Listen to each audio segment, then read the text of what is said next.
পারভিন, কোথা থেকে শুরু করবেন আপনি? আমি আমার জীবনের প্রথম থেকে শুরু করতে চাই, যেখান থেকে মনে আছে। হ্যাঁ, যেখান থেকে মনে আছে। আমরা কুমিল্লাতে থাকতাম, আমার আব্বু সহ পুলিশের চাকরি, আমার আব্বু তো পুলিশের চাকরি করে, তো আমরা ভাই বোন 5 জন, সবার বড় ওই আমি। তো আব্বা তো যেহেতু পুলিশের চাকরি করে, একবার এক জায়গায় 3 বছরের জন্য পোস্টিং হন উনি। তো আমরা তখন কুমিল্লায় ছিলাম, তো কুমিল্লা থেকে কোরবানি ঈদ করার জন্য আমরা আবার বাড়িতে যাইতাম। তো বাড়িতে গেলে তখন আমাদের বাড়ি করা হয়েছিল। কুমিল্লা থেকে বাড়িতে যেতেন, মানে বাড়ি কোথায় ছিল? বাড়ি ছিল হলো গিয়ে নোয়াখালীতে।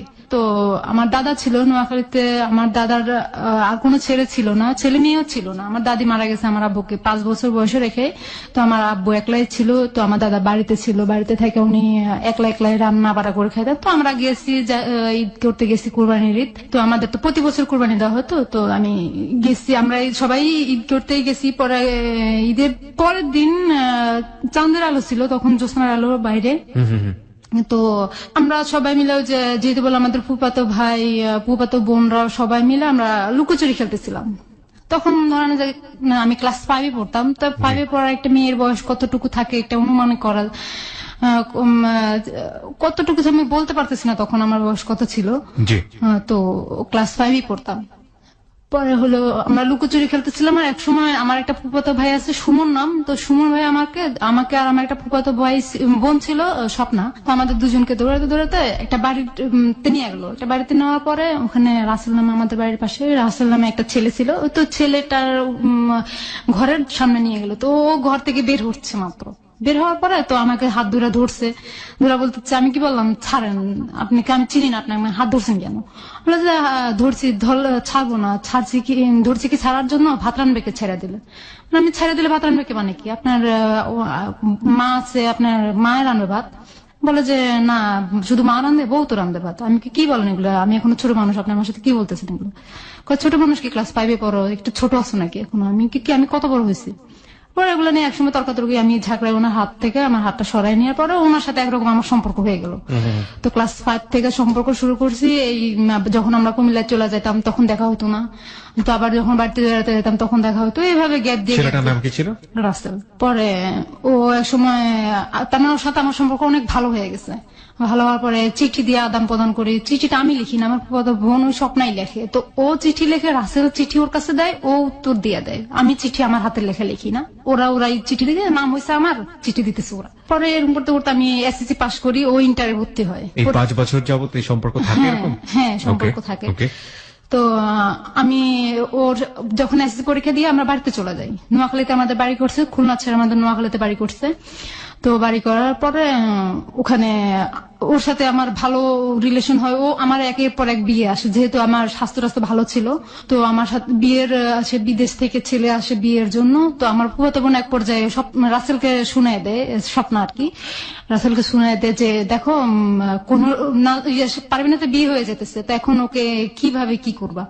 বলেছে ঠিক আছে, ওর যেহেতু বিয়ে হয়ে যাচ্ছে তো কি করব, ওকে তো আমার ভাগায় নিয়ে আসতে হবে। তো আমি আবার ভাইগা চলে যাবো না বাড়ি থেকে, আমার প্ল্যান যে আমি ভাইগা যাবো না। প্রেম করছি, সমাজ জানায় বিয়ে হবে, আমি ভাইগা দিলে তো মানুষ আমার বংশের মুখে চুনকালি লাগবে। পরে আমি বললাম যে আমি ভাইগা যাবো না। ও কি করলো যে ওর নানির গয়না বিক্রি করলো, ওর নানিকে বললো যে আমার বোনকে দেখতে আসবো, ওর বোনের নাম রুমা, ওর ছোট যেটা ওটার নাম রুমা, তো রুমাকে দেখতে আসবে, আপনার গয়না দেন, হাতের চুড়ি, স্বর্ণের, তারপরে গলার চেন, কানের জিনিস, এগুলো নানির কাছ থেকে খুলে নিয়ে ওগুলো বিক্রি করে ফেলা, কোর্টে যায়, ম্যাজদি কোর্টে যায়। পরে ওখান থেকে ওই যে অ্যাভিটেভিট করে, আমাকে ছাড়াই সে অ্যাভিটেভিট করে, করার পরে ওর একটা বন্ধু দিয়ে পাঠায় দেয় যে স্বপ্নাদের বাড়ি। আপনাকে ছাড়া অ্যাভিটেভিট করে মানে? আপনি ছিলেন না ওখানে? না, আমি ছিলাম না। পরে স্বপ্নাদের বাড়িতে ওর বন্ধুটা আসে, ঠিকানা নিয়ে আসার পর আমাকে খবর দেয় স্বপ্না। যাওয়ার পরে আমি খবর দেওয়ার পরে আমি যাইলে আমার কিছু ছবি তুলে নেয় ক্যামেরা দিয়ে, আর আমার সিগনেচার নিয়ে নেয়। তো আমি সিগনেচার দিয়ে বাড়িতে আসার পরই ওর মা পুরা বাড়িতে ঝগড়া শুরু করে দিয়েছে। আমার ছেলেকে নিয়ে পুলিশের মেয়ে ভাইগা চলে গেছে। আমাদের একটা দাদি আছে, তো দাদিটা বলে মেয়ে যদি ভাইগা চলে দেয় মেয়ে বাড়িতে কি করে, তো ভাইগা চলে গেলে তো বাড়িতে থাকার কথা না। পরে সবাই বললো যে না, এটা ভুল কথা, মিথ্যা কথা। পরে যে একসময় বাঁচতে পুরো এলাকা ছড়াই গেলো পুলিশের মেয়ে অমুকের ছেলের সাথে, আমার শ্বশুরের নাম ছিল আহসানুল্লাহ, তো আহসানুল্লাহ ছেলের সাথে চলে গেছে। আচ্ছা ভালো কথা, আমার আব্বা আইসা, আব্বা শোনাতে ওগুলো গরম, আমার বংশের বড় মেয়ে, আমি বংশের বড় ছেলে, আমার বংশের বড় মেয়ে, এটাকে কিভাবে করে? আমার সাথে অনেক ঝগড়াঝাটি, মেয়ে যেহেতু সংসার থেকেই হয়ে গেছে তো সেটা তো হবেই। আমার আম্মুকে বলতেছে, যেভাবে মেয়ে অন্যায় করলে মাকে দোষ দেয় আর কি বাপরা।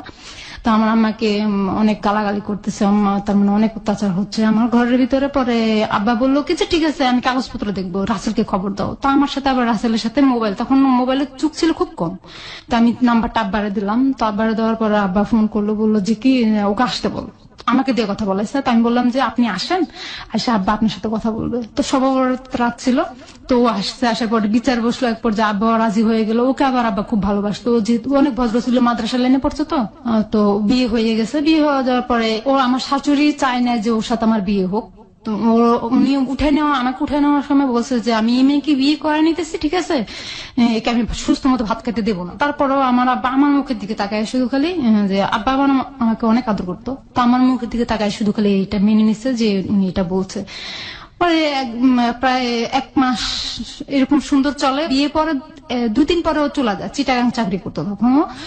তো চলে যাওয়ার পরে প্রায় 1 মাস পরে আসে। বিয়ের 1 মাস পরে আসার ওর সাথে আমার সাথে হয় ভালোই। ও 1 মাস পরে আসে ওর মার কি জানি কথা শুনে আমাকে অনেক অত্যাচার করলো, মার দৌড় করলো, আমি কিছু বললাম না। অ্যাকচুয়ালি আমি তখন আমি কারো চোখের দিকে তাকায় কথা বলতে পারতাম না, কথা বলতে গেলে আমার কান্না চলে আসতো। 2 বছর ওর সাথে ভালো সংসার চলে, আমার ভালো সংসার চলে। ও আমাকে নিয়ে লেখাপড়া কি বন্ধ হয়ে গেল? হ্যাঁ, লেখাপড়া আমার অলরেডি বন্ধ হয়ে গেল। আমার আব্বার ইচ্ছা ছিল আমাকে ডাক্তার বানানোর, না আমার সেটা আর পূরণ হলো না। পরে ও আমাকে নিয়ে চিটাগাং চলে গেল। এক পর্যায়ে চিটাগাং ওখানে কনসেপ্ট করছি, ও আমাকে মারধর করে ওটা নষ্ট করে ফেলছে। 3 মাসের একটা বাচ্চা নষ্ট হয়ে গেছে। পরে আমাকে বাড়িতে নিয়ে আসছে। তারপরে আমি আবার কনসেপ্ট করছি, আমার একটা ছেলে হয়েছে। আমার ছেলে হওয়ার পরে ও বিয়ে করে ফেলছে, ঢাকায় আইসা যে কোনা বাড়িতে এসে একটা মেয়ের সাথে গার্মেন্টস চাকরি করে বিয়ে করে ফেলছে। এটা কি আপনাকে না জানিয়ে এই কাজটা? না জানিয়ে এই কাজটা করছে। আপনার ছেলের বয়স কত তখন? তখন আমার ছেলের বয়স 11 মাস।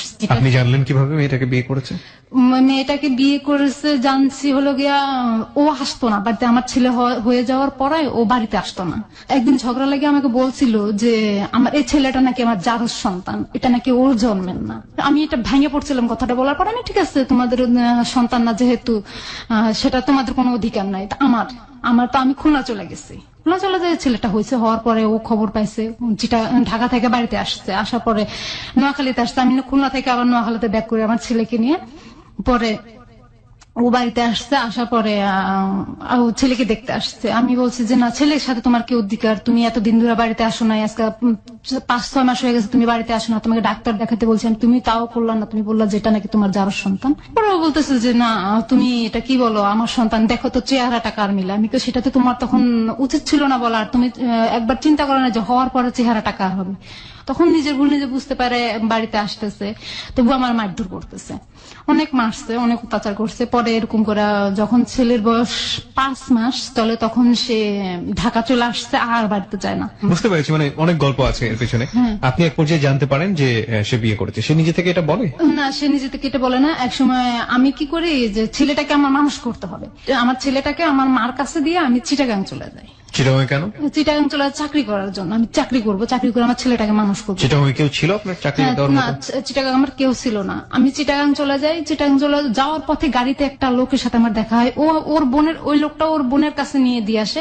তোর বোন জামা ছিল আবার খারাপ, তো ওর বোন জামা আমার দিকে নজর দেয়। নজর দেওয়ার পরে একদিন রাতে আমার সাথে খুব ধস্তাধস্তি করে। ওনাকে আমি আবার খালু ডাকতাম। আবার ওনার আমি বলছি যে খালু, এটা সম্ভব নয়। আমি তখন একটা ইয়ের ভিতরে ছিলাম যে আমি ছেলে দিয়ে আসছি, আমার ছেলে আমার কাছ থেকে না, আমার কাছে খুব কষ্ট লাগতেছে। তো যখন আমি চিটাগাং চলে যাই, তার 4 দিনের মাথায় ওরা এলাকায় বিচার বসায় আমার ছেলেটাকে ওদের কাছে নিয়ে যায়, যে বউ যেহেতু নাই, মেয়ে যে ওর মাই যেহেতু নাই, তাহলে আমাদের ছেলে আমাদের কাছে দিয়ে দেখ, আমাদের নাতি আমাদের কাছে দিয়ে দেখ। তো এক পর্যায়ে বিচার বসায় ও আমার ছেলেকে ওরা নিয়ে যায়। তো আমার মা আমাকে ফোন দেয়। আমি বলেছি ঠিক আছে, পালক দিয়ে দিলে তো অন্য কোথাও চলে যায়, তো আমি পাইতাম না। এখন যেহেতু আছে, ওদের ছেলে ওদের কাছে আছে, বড় হলে একদিন আমার কাছে আসবেই। পরে এটার পরে দিয়ে দিল। তো আমি বললাম, আমি রাসেলের কাছে ফোন করে বললাম যে কি দেখো, যে আমার ছেলেকে তো ওরা নিয়ে গেছে, তোমার মা নিয়ে গেছে, এখন আমার ছেলেকে আমি চাই। ঠিক আছে, তোমার ছেলেকে তুমি যদি পাইতে চাও, তাহলে তুমি আমার কাছে চলে আসতে হবে। তুমি কোথায়? আমি ঢাকা। ও ও আমাকে বললো আমি ঢাকা কোথায়, কোনাবাড়িতে। আচ্ছা ঠিক আছে, তো আমি আসতেছি। তো আমি ঢাকা চলে আসলাম। ও আমাকে রিসিভ করলো, চৌরাস্তা থেকে রিসিভ করে নিয়ে কোনাবাড়ি গেলাম। তো ওখানে গেলাম, আমারে বললো যে কি তুমি আমার কাছে থাকো, তো আমি তোমার ছেলে বাড়িতে যাবো, যাইয়া তোমার ছেলেকে তোমার কাছে আয়না দেবো। তো ওর কাছে 1.5 মাস থাকার পরও আয়না দেয় না ছেলেটাকে আমার কাছে। তো ও 1.5 মাসের ভিতরে ওখানে যে বাসায় ছিলাম, ওই বাসার একটা মহিলা ছিল শাহিনুর নাম। তো ওই আপু আবার ওদের সাথে একসাথে চাকরি করতো। তো ও আমাকে আকার ইঙ্গিতে বলতো ওর সাথে সুমি নামের একটা মেয়ের সম্পর্ক আছে। তো আমি বললাম যে রাসেলের সাথে সুমি নামের একটা মেয়ের সম্পর্ক কই, আমাকে তো বলে নাই। আপনাকে এখানে আনার একটাই কারণ। আমি কি কারণ? ওই আপুটাই আমাকে বলতেছে। কি কারণ? কয় যে এই কারণটা হলো যে রাসেল ভাইয়া যে বিয়ে করছে, সুমি বিশ্বাস করতেছে না। তো সুমি ওর কাছে বিয়ে বসবে, রাসেল ভাইয়ের কাছে বিয়ে বসবে, তার জন্য আপনাকে এখানে দেখানোর জন্য আনছেন। তাই কয়। ও ওই মেয়েটাকে যখন সম্পর্ক গাঢ় হয়ে যেতেছে ওদের, তো আমাকে বাড়িতে পাঠিয়ে দিচ্ছে। তুমি বাড়িতে যাও, আমি আমার ফোন করে বলে দেবো তোমাকে ছেলে দিয়ে দেওয়ার জন্য। আমি বাড়িতে চলে আসলাম, দেখতেছি আমার ছেলেকে ওরা দিতেছে না।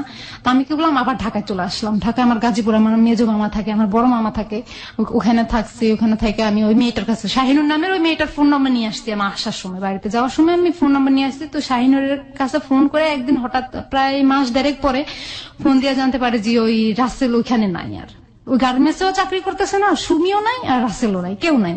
কোথায় গেছে? সুমি রাসেলকে নিয়ে ভাইয়া চলে গেছে।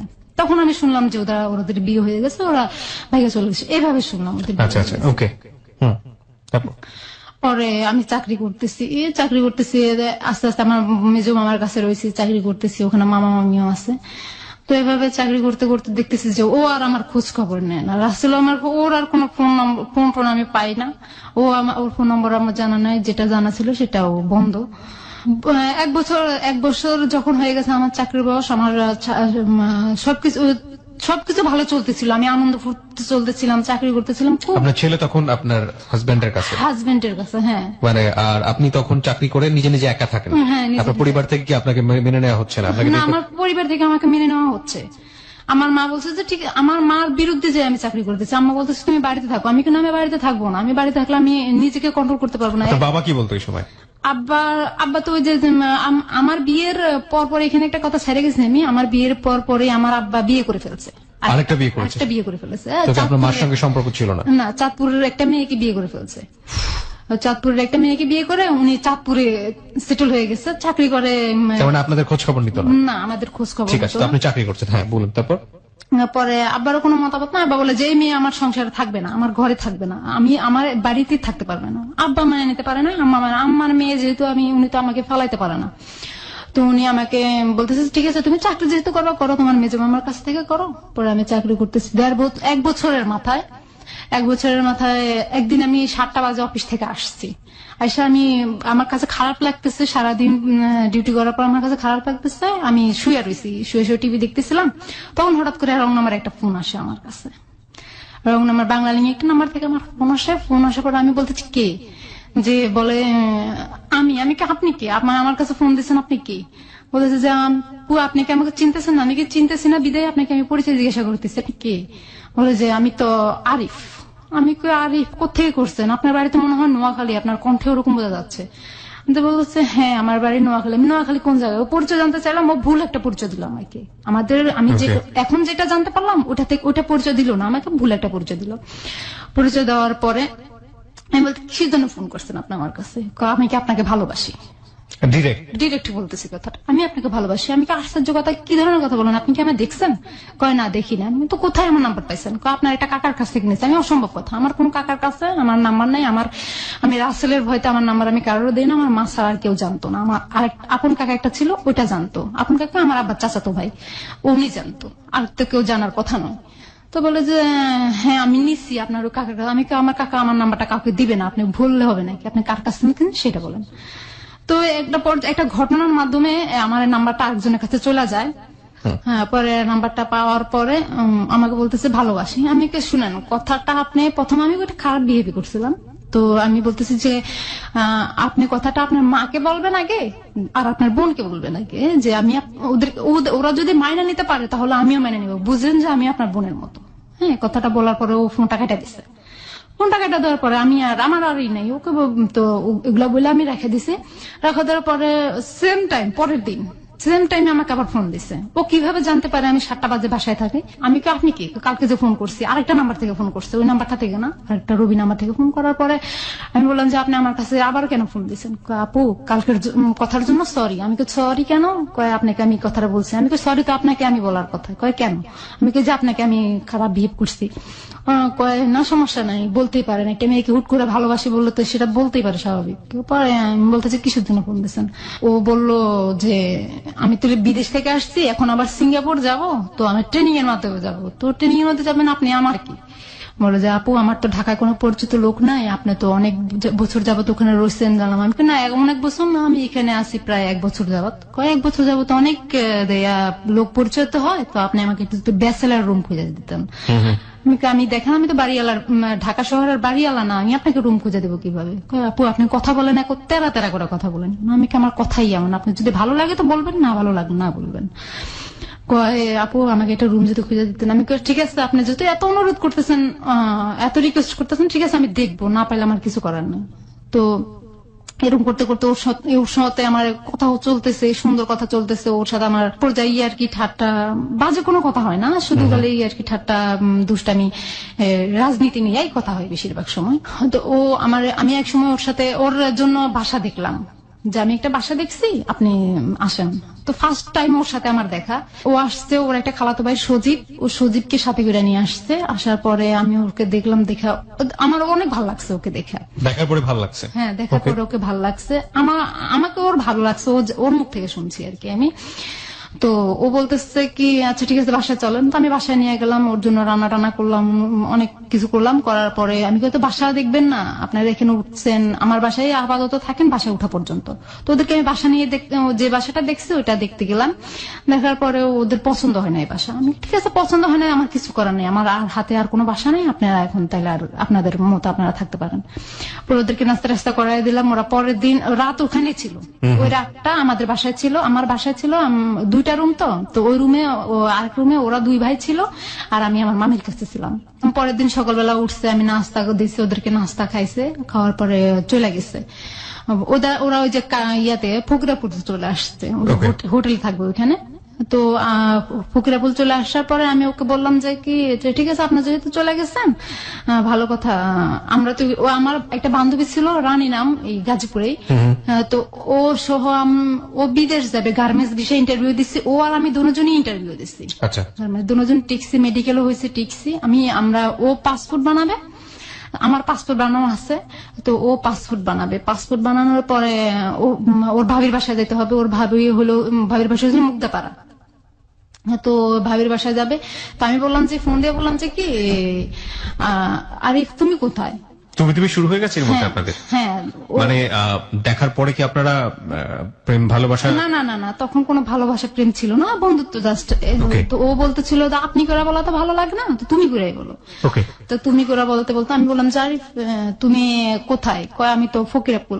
তো বলতেছে যে কি ঠিক আছে, তো তুমি কোথায়? আমি তো বাসায়, রানী সহ আমরা ইয়াতে আসতেছি, মুগদাপাড়া আসতেছি, তুমি কি আমার সাথে দেখা করতে পারবে? হ্যাঁ দেখা করতে পারবো। তো ঠিক আছে চলো দেখা করবো। দুপুরবেলা রানীর ভাবির বাসা থেকে ভাত খেয়ে বের হয়েছি, বের হয়ে একটা ছবি বের হয়েছে শাকিব খানের, তো ওই ছবিটা দেখবো, হলে ঢুকছি। ঢুকার পরে ওর খালাতো ভাই আর ও বসছে এক পাশে, ওর পাশে আমার সিটে, ওর পাশের সিটে আমি বসছি, আমার পাশে বাম পাশের সিটে আবার রানী বসছে। তো আমি আর আরিফ হয়েছি কাছাকাছি সিটে।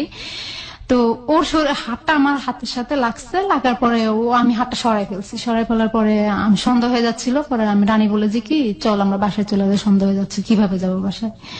পরে আমরা চলে আসার সময় আরিফ রিক্সা উঠে দেবে। তো রিক্সা উঠে দেওয়ার সময় হালকা হালকা বৃষ্টি পড়তেছে, রিক্সা উঠে দেওয়ার সময় দেখি যে ওর চোখে পানি। পরে রাতের মনে হয় তখন 10টা বাজে, 10টা বাজে আমাকে একটা SMS করছে যে তোমার জন্য আমার চোখের পানি আসে কেন, তুমি আমার কি হও?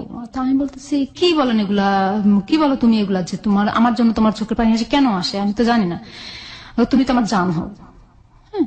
তো কথা বলার পরে আমি কি জান হই মানে কি কথা বলেন এগুলো, তো কি আমি তো বন্ধুত্ব তোমার সাথে পরিচয়, তো তুমি কি কথা বলে এগুলো জান হই? বলে ঠিক আছে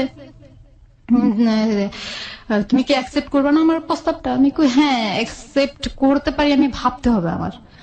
তো ও আমাকে ভাবার জন্য 2 দিন টাইম দিছে। 2 দিন পরে আমি ওকে আমার আনসার জানাইছি, ঠিক আছে, দুজনের সুন্দর মতো চলতেছে সম্পর্ক। তার আগে আমাকে একটু বলেন তো, আপনি তো জানতে পারলেন যে আপনার হাজবেন্ড আরেকটা বিয়ে করেছে, আপনি তাকে ডিভোর্স দিয়েছিলেন বা আপনার হাজবেন্ড? না না, তার সাথে আমার কোনো, তার ফোন নম্বর, সে বাড়িতে আসা বন্ধ করে দিচ্ছে অলরেডি। তার দুজনের কেউই আপনার ডিভোর্স দেননি তখন? না না, তখন কাউকে কেউ ডিভোর্স দেয়নি, ও বাড়িতে আসা বন্ধ করে দিচ্ছে অলরেডি। আরিফ সাথে আমার সম্পর্ক চলতেছে, এরকম করতে করতে 3 মাস ওর সাথে আমার সম্পর্ক এইভাবে মোবাইলে হচ্ছে, দেখা হয়েছে মোবাইলে, একবার দেখা হওয়ার মোবাইলে কথা চলতেছে। তো একদিন আমি বললাম যে কি দেখো, আমার তো চাকরি করতে আর ভালো লাগতেছে না, আমি বাড়িতে চলে আসতেছি। হলো গিয়া আমি বাড়িতে আসছি আর ও আমার বলতেছে আমার সাথে দেখা করো। কোথায় দেখা করবো? ফেনীতে দেখা করো। তো ফেনীতে দেখা করবো, আচ্ছা ঠিক আছে দেখা করবো। তো দেখা করতে গেছি আমি, তার মধ্যে আরেকটা কথা ফালাই গেছি। আমি ওর খালাতো ভাই সজীবকে জিজ্ঞাসা করছি যে ভাইয়া তুমি, ও আরিফের পাও কাটা গেছে। ও আমার সজীব আমার বলতেছে আপু আরিফ ভাইয়ের পাও কাটা গেছে। কিভাবে কাটা গেছে? বাস থেকে নামার সময়। তো ওকে নিয়ে যাও না, ইয়াতে নিয়ে যাও, ফার্মেসিতে নিয়ে যাও। হ্যাঁ ফার্মেসিতেই আছে। তো আমি ওকে সেবা করার তো ঢাকা শহরে কেউ নাই, তো তাহলে কি করবা? বিয়ে করাই দাও তোমার ভাইকে একটা। আমার ভাইকে বিয়ে করাবো না করবো সে কি আপনাকে জিজ্ঞাসা করবো না কাউকে জিজ্ঞাসা করবো? আমি ঠিক আছে সমস্যা নাই, ওকে তোমার ভাই তোমাদের ইচ্ছে। পরে আমি বললাম আমার সাথে এইভাবে কথা হতেছে, আমি বাড়িতে চলে আসলাম। তো বললাম না বাড়িতে চলে আসলাম। তো পরে বাড়িতে চলে আসার পরে আমাকে ফেনী দেখা করতে বললো। তো ওর একটা চাচাতো ভাই হারুন নাম, এলাকার ভিতরে ওর চাচাতো ভাই হারুন নাম। তো ওই হারুন সহ ও গেছে ফেনীতে। তো আমিও গেছি, যাওয়ার পরে কথা বলতেছি, একটা রেস্টুরেন্টে ঢুকছি, ঢুকা কথা বলতেছি। তো কথা বলার পরে পাশে একটা কাজী অফিস লেখা একটা ইয়া টানানো থাকে না, ওগুলা টানানো আছে। তো আমি কাজী অফিস দেখে বলতেছি যে ওই যে দেখো কাজী অফিসের ইয়া লাগানো আছে। তো হারুন ভাই বলতেছে যে কি, যে কাজী অফিস কি লাগবে নাকি? আমি হ্যাঁ সেটা আপনার ভাইকে জিজ্ঞাসা করেন। এখন আরিফ বলতেছে কি হ্যাঁ লাগবে, সময় হলে তো অবশ্যই লাগবে। ঠিক আছে তাহলে চলো এখনই কাজী অফিসে চলো। আমি দুষ্টামি করতেছি, ও ভাবছে যে আমি সিরিয়াসলি বলতেছি। তো বলতেছে তুমি কি সিরিয়াস বলতেছো? ওর চোখ মুখের দিকে তাকাই, আমি বলতেছি তুমি কি সিরিয়াস বলতেছো? সজীব কি এটা জানতো, আপনার আগের সম্পর্কে জানতো? হ্যাঁ আরিফ জানতো আমার সম্পর্কে, কারণ আমার ছেলের ছবি আমার ঘরের জানালায় টানানো ছিল। আচ্ছা, মানে আপনার একটা ছেলে আছে, আপনার বিয়ে হয়েছে, ডিভোর্স হয়নি, এগুলো সব জানতো? সব জানতো। ও রানীর কাছ থেকে সব শুনে ফেলছে। আচ্ছা, রানী ওকে বলে দিচ্ছে আমার যে বিয়ে হয়েছে। তো বিয়ে, ও আমাকে একদিন জিজ্ঞাসা করছে, হঠাৎ করে জিজ্ঞাসা করছে তোমার কি বিয়ে হয়েছে? আমি কি হ্যাঁ হয়েছে। এটা তুমি কার কাছ থেকে শুনছো? আমি রানী বলছি। ভালো কথা, জানলে তো ভালো কথা। বেশ পরে ওখানে কথা বললাম, হারুন আরিফ আমি সহ গল্প করে বিকালের দিকে রওনা হলাম। ফেনী থেকে বাড়ি চলে আসলাম। আসার পরে ওর সাথে আমার কথা হতেছে। ও একদিন হঠাৎ করে ঢাকায় আসছে, আমি তো বাড়িতে, ও ঢাকায় আসছে। আসার পরে ঢাকা থেকে 2 দিন থাকার পর আমার বলতেছে যে তুমি ফেনীতে আসো। আমি তুমি কোথায়? আমি তো ঢাকা। তুমি ঢাকা, আমি ফেনী যাই কি করবো? তুমি আসোই না, তোমার যেটা বলছো সেটা করো। আমি তো ঢাকা যাবো, ফেনীতে যাবো, তুমি ঢাকা থেকে কখন আসতে? আমি গাড়িতে উঠছি, তুমি আসো। তো আসার সময় তোমার কিছু কাপড় চোপড় নিয়ে আসবা। তো আমার মাথায় এটা ধরছে কি ব্যাপার, আমি কাপড় চোপড় নিয়ে ওখানে কি করতে যাবো? তো বলছে কাপড় চোপড় নিয়ে আসো, তোমাকে এত কথা জিজ্ঞাসা করতেছি না, তুমি কাপড় চোপড় নিয়ে আসো, আমার কাজ আছে। ঠিক আছে আমি 2টা কাপড়, হ্যাঁ 2টা কাপড় চোপড় নিয়ে আমি যাইলাম একটা শপিং ব্যাগ করে 2টা কাপড় চোপড় নিচ্ছি, আর কিছু মেয়েদের যা কসমেটিক লাগে নিচ্ছি, নিয়ে আমি ফেনীতে গেছি। তো আমি ফেনীতে প্রায় আধা ঘন্টার মতো ওয়েট করার পরে ও আসছে। আসার পরে আমি তুমি কোথেকে আসছো? আমি কি মাত্র ঢাকা গাড়ি থেকে নামলাম। ঠিক আছে কোথায় যাবে এখন? তুমি আমাকে কাপড় চোপড় নিয়ে আসতে বলছো, তুমি যাবে কোথায়? বলে চলো আমরা চিটাগাং যাবো। চিটাগাং কি করতে যাবো? ওখানে তোমার কে হয়? আমার তো কেউ থাকে না ওখানে। চলো না যাবো, আমার বন্ধুর বাসা আছে। ঠিক আছে চলো। তো আমার ওর প্রতি খুব বিশ্বাস ছিল, আমি ওর কথা অনুযায়ী চলে গেছি। আমি এই কথাটা চিন্তা করতে পারি নাই যে ও আমাকে ওখানে নিয়ে কি করবে। প্রিয় শ্রোতা, আমরা 4 মিনিটের ছোট্ট একটা বিরতি নিতে চাই। হ্যাঁ পারভিন বলুন, তারপর চিটাগাং গেলেন আপনি? হ্যাঁ ওর সাথে চিটাগাং গেলাম। তো আমাকে কোন একটা জায়গায় নিয়ে গেছে, এখনো পর্যন্ত আমি মনে করতে পারতেছি না সে জায়গাটার নাম, এখনো পর্যন্ত আমার মনে নাই। তো আমি ওই জায়গাটা গেছি। পরে ওর একটা শওকত নামে একটা বন্ধু আছে, তো ওইখানে থাকে। ওখানে ওর শওকতকে ফোন করে নিল যে আমি, আরিফ বললো যে আমি তো আসছি, তুই কোথায়? আমি আসছি। তো শওকত মনে হয় জিজ্ঞাসা করছে যে তোর সাথে আর কে আছে? বলছে তোর ভাবি আছে। তো ঠিক আছে শওকত আবার আসছে, তাড়াতাড়ি করে সিএনজি নিয়ে আসছে। আসার পরে ও আমাদেরকে একটা হোস্টেলে নিচ্ছে। তো আমি আরেকটা জিজ্ঞাসা করলাম যে কোথায় আসছি আমরা? তুমি চিনবা না তো এটা? আমি কিন্তু চিনবো না, তুমি আমাকে এখানে আনছো কেন? দেখো আমরা একটা রুম নেবো। আমি কি একটা রুম নেবো মানে? আমি তো ভাবছি তুমি 2টা রুম নেবে, এখন একটা রুম নেবে এই কথা বলতেছে, মানে কিসের জন্য আমরা একটা রুম নেবো? তুমি দেখো এত কথা কেন বলো, এত কথা বললে মানুষ সন্দেহ করবে। আমি কই না, তোমার তো মনের ভিতরে ঘাবলা আছে, তুমি কি করতেছো এগুলা, তুমি এত কথা বলো কেন? তো আমি শেষ পর্যন্ত দেখার জন্য আমি চুপ করে রইলাম। তারপরে একটা রুম নিল, তো একটা রুমে 2টা চৌকি, তো ওটাতে ঢুকলাম। ঢুকার পরে শওকত ঢুকলো, শওকত বললো যে কি নাস্তা আনা। তো শওকত আমাকে দেখে বললো যে কি এটা তো ভাবি না। তো আরিফ ওকে একটু হালকা একটু ইশারা দিয়ে দিল, তো এটা তো ভাবি না। এই কথা বলার পর ইশারা দিচ্ছে, কয় হো হ্যাঁ হ্যাঁ ভাবি কেমন আছেন। তা আমার মনে হচ্ছে ডাউট গেছে, কি ব্যাপার, এটা তো ভাবি না বললো, কি ব্যাপার তো আমি বুঝলাম না। শওকত ভাই ব্যাপার কি বুঝলাম না, প্রথম বললেন ভাবি না, আবার বললেন ও ভাবি কেমন আছেন, কি আমি তো এটার মানে বুঝলাম না। কয় না এমনি দুষ্টামি করছি। ও আচ্ছা। আরিফ বলো তো ঠিক আছে শওকত নাস্তা নিয়ে আয়। তো শওকতকে নাস্তা আনতে পাঠাইলো, শওকত নাস্তা আনলো, আয়না দিয়া ও শওকত চলে গেছে। যখন হোস্টেলে ঢুকলাম আমরা তখন প্রায় রাত 8টা বাজে। তো ও শওকত চলে গেছে, বললো যে কি সকালে ফোন করে নিস, ঠিক আছে। তো শওকত চলে যাওয়ার পরে আমরা দুজন নাস্তা করলাম। আমার পুরা শরীরটাই কাঁপতেছে। আমি কখনো, এটা ফার্স্ট অভিজ্ঞতা আমার কোন ছেলের সাথে অবিবাহিত ভাবে একটা রুমের ভিতরে থাকা, আমার এটা ফার্স্ট আমার জীবনে। আমার মনে হচ্ছে আমি চিল্লে চিল্লে কান্দি। পরে ও আমাকে দেখে ভয় কাজ করতেছে আমার ভিতরে। ও আমাকে দেখে বুঝতে পারছে যে তুমি কি, আমার জিজ্ঞাসা করতে তুমি কি ভয় পাইছো, তুমি কিভাবে বুঝতে পারো, তোমার চোখ মুখ এরকম শুকিয়ে গেছে, তোমার ঘামাইতেছে কেন, তুমি এরকম ঘামছো কেন। শীতের দিন ছিল তখন। পরে আমি বলতেছি কি দেখো তুমি এটা কেন করলো, আমি তো বুঝলাম, ভাবছিলাম যে তুমি কোন বন্ধুর বাসায় নিবা আর তোমার 2টা রুম নিবা, সেটা ভাবছিলাম। যদি হোস্টেলে আসো তাহলে 2টা রুম বা কোনো বন্ধুর বাসায়। দেখো আমার এখানে বন্ধু আছে ঠিক আছে, কিন্তু বন্ধুরা তো কোনো বাসা নিয়ে থাকে, যে এখানে ব্যাচেলার থাকে। তোমাকে নিয়ে আমি কি একটা ব্যাচেলার রুমে এতগুলো ছেলের ভিতরে কিভাবে উঠবো? তো তুমি একটা রুম নিলা কেন? 2টা রুম। 2টা রুম নিলে তুমি কি একলা একটা ঘর থাকতে পারতা, তোমার ভয় করতো না? আমি কি সেটা তো থাকতে পারতাম না। তাহলে 2টা খাট যেহেতু আছে তাহলে তুমি তোমার কাটে থাকবো, আমি আমার কাটে থাকবো, আচ্ছা ঠিক আছে। তো আমি বলতে তুমি বাতি নিবে শুয়ে পড়ো, ঠিক আছে। বাতি নিবে শুয়ে পড়ার পরে বাতি নিবার এক পর্যায়ে দেখি যে আমার খাটে, আমার হালকা চোখটা লেগে আসছে। আমার ঘুমের, যেহেতু জার্নি করছি আমার ঘুম অনেক চোখে। তা ও আমার শরীরে হাত দেওয়ার সাথে সাথে আমি এখনো, আমার শরীরে কেউ হাত দিলে আমার ঘুম গেলে যত ঘুমে যায় আমার শরীরে কেউ হাত দিলে আমি জেগে যাই। পরে আমার শরীরে হাত দেওয়ার সাথে সাথে আমি লাফ দিয়ে উঠে বসে গেছি। কি ব্যাপার তুমি এখানে কেন, তুমি তোমার খাটে যাও। না তোমাকে এখানে আনছি কি আমি এমনি এমনি আনছি নাকি? কি বলো এমনি এমনি আনছো নাকি? তোমাকে না আমি ভালোবাসি, তুমি না আমাকে ভালোবাসো। তোমার সাথে আমার যা হবে বিয়ের পরে হবে। আচ্ছা ঠিক আছে বিয়ে না হয় হবে, তুমি এখন কি একটা মেয়ের সাথে একলা ঘরে থাকলে তুমি বলো কেমন লাগে? তোমার তো বিয়ে, তুমি তো সবই বুঝো, আমি তো বিয়ে করি নাই, আমি কিভাবে বুঝবো? ও আমাকে বলতেছে কথা, তোমার বিয়ে অভিজ্ঞতা নাই তো তুমি আমাকে এটা কেন করতে আসছো তাহলে এখানে? তোমার অভিজ্ঞতা নাই, তুমি তো বুঝো না একটা মেয়ের কি মন, একটা মেয়ের সাথে রাত কাটাবে একলা কেমন লাগে, সেটা একটা মেয়ের কাছে কেমন লাগে সেটা তোমার তো ধারণা নাই, তুমি বলতেছো তাহলে আমার কাছে কেমন লাগে? দেখো ভয় পেও না, আমি তোমাকে বিয়ে করব, পৃথিবী সবকিছু একদিকে থাকবা, তুমি আমার একদিকে থাকবা।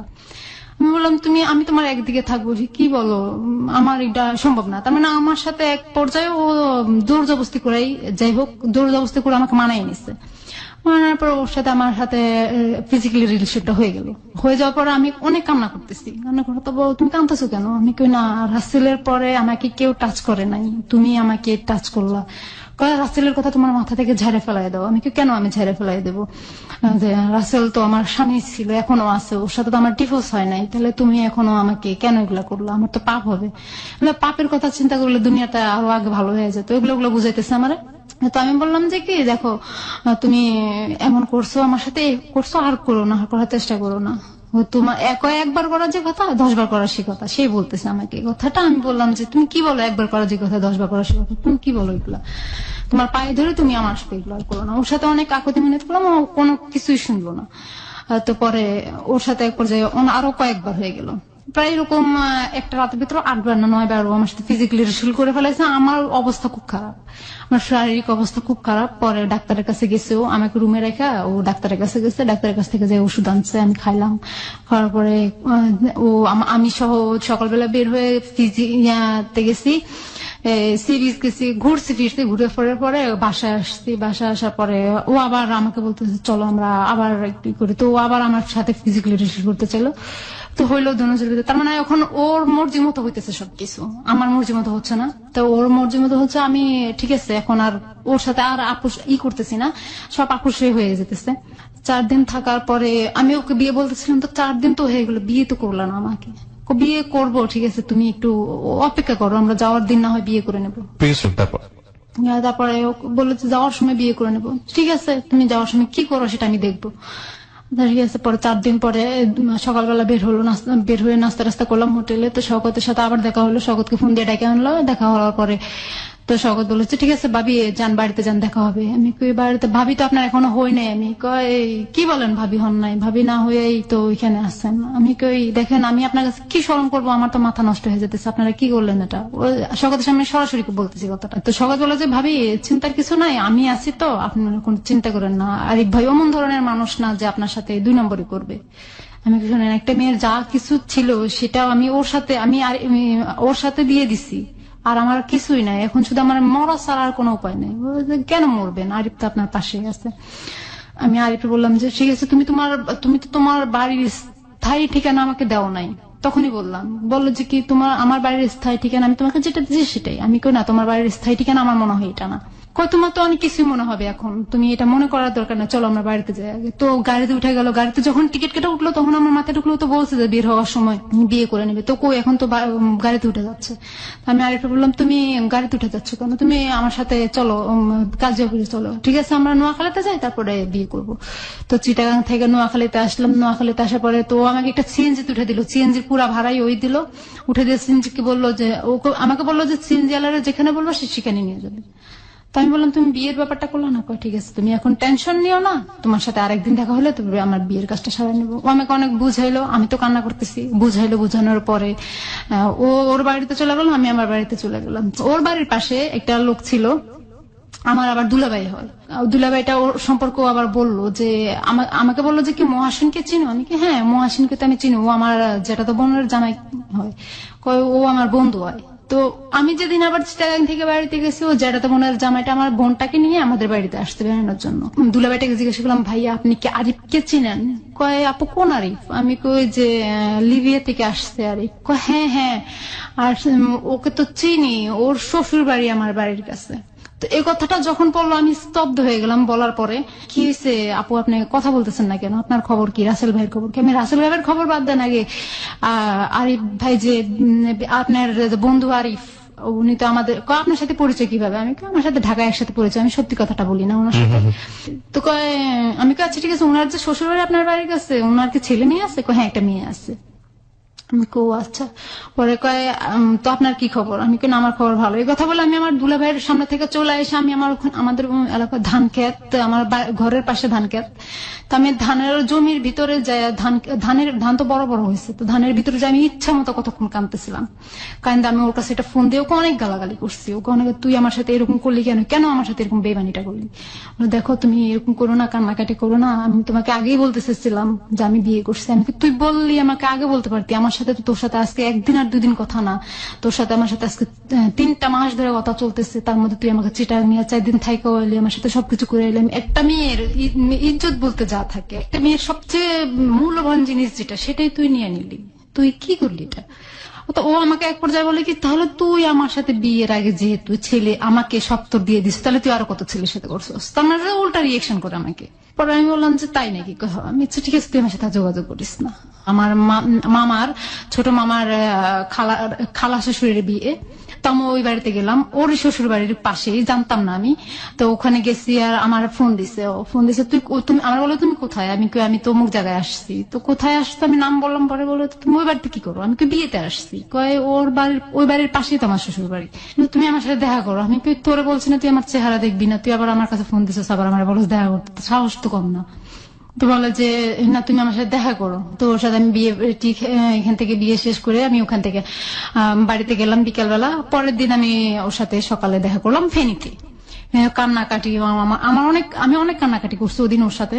পরে ও বলছে দেখো তুমি এমন করো না, তুমি চাকরি করো, দেখো তোমার মন আবার ঠিক হয়ে যাবে, তুমি চাকরি করো, তুমি এখন বাড়িতে বসে আছো তো তার জন্য তোমার ভালো। আমি কিন্তু তুই চাস আমি আবার চাকরি করি, ওকে তুই তাই করে বলতেছি। তো ওর সাথে যখন আমার 3 মাস কথা চলতেছিল তখন হঠাৎ করে একদিন ওর বউ আমাকে ফোন দিছে। ফোন দিয়ে বলে যে কি আপনি কি, আমার নাম ধরে বলতেছে আপনি কি অমুক, আমি কি হ্যাঁ, বলতেছে আমি কি তাহলে তুমি কে, কয় আমি আরজু। আরজু মানে কে, আরজু কে, তুমি আমার নাম্বার পাইছো কোথায়, কয় দেখেন আপনি যে আরিফ নামের ছেলেটার সাথে কথা বলেন আমি ওর চাচাতো বোন।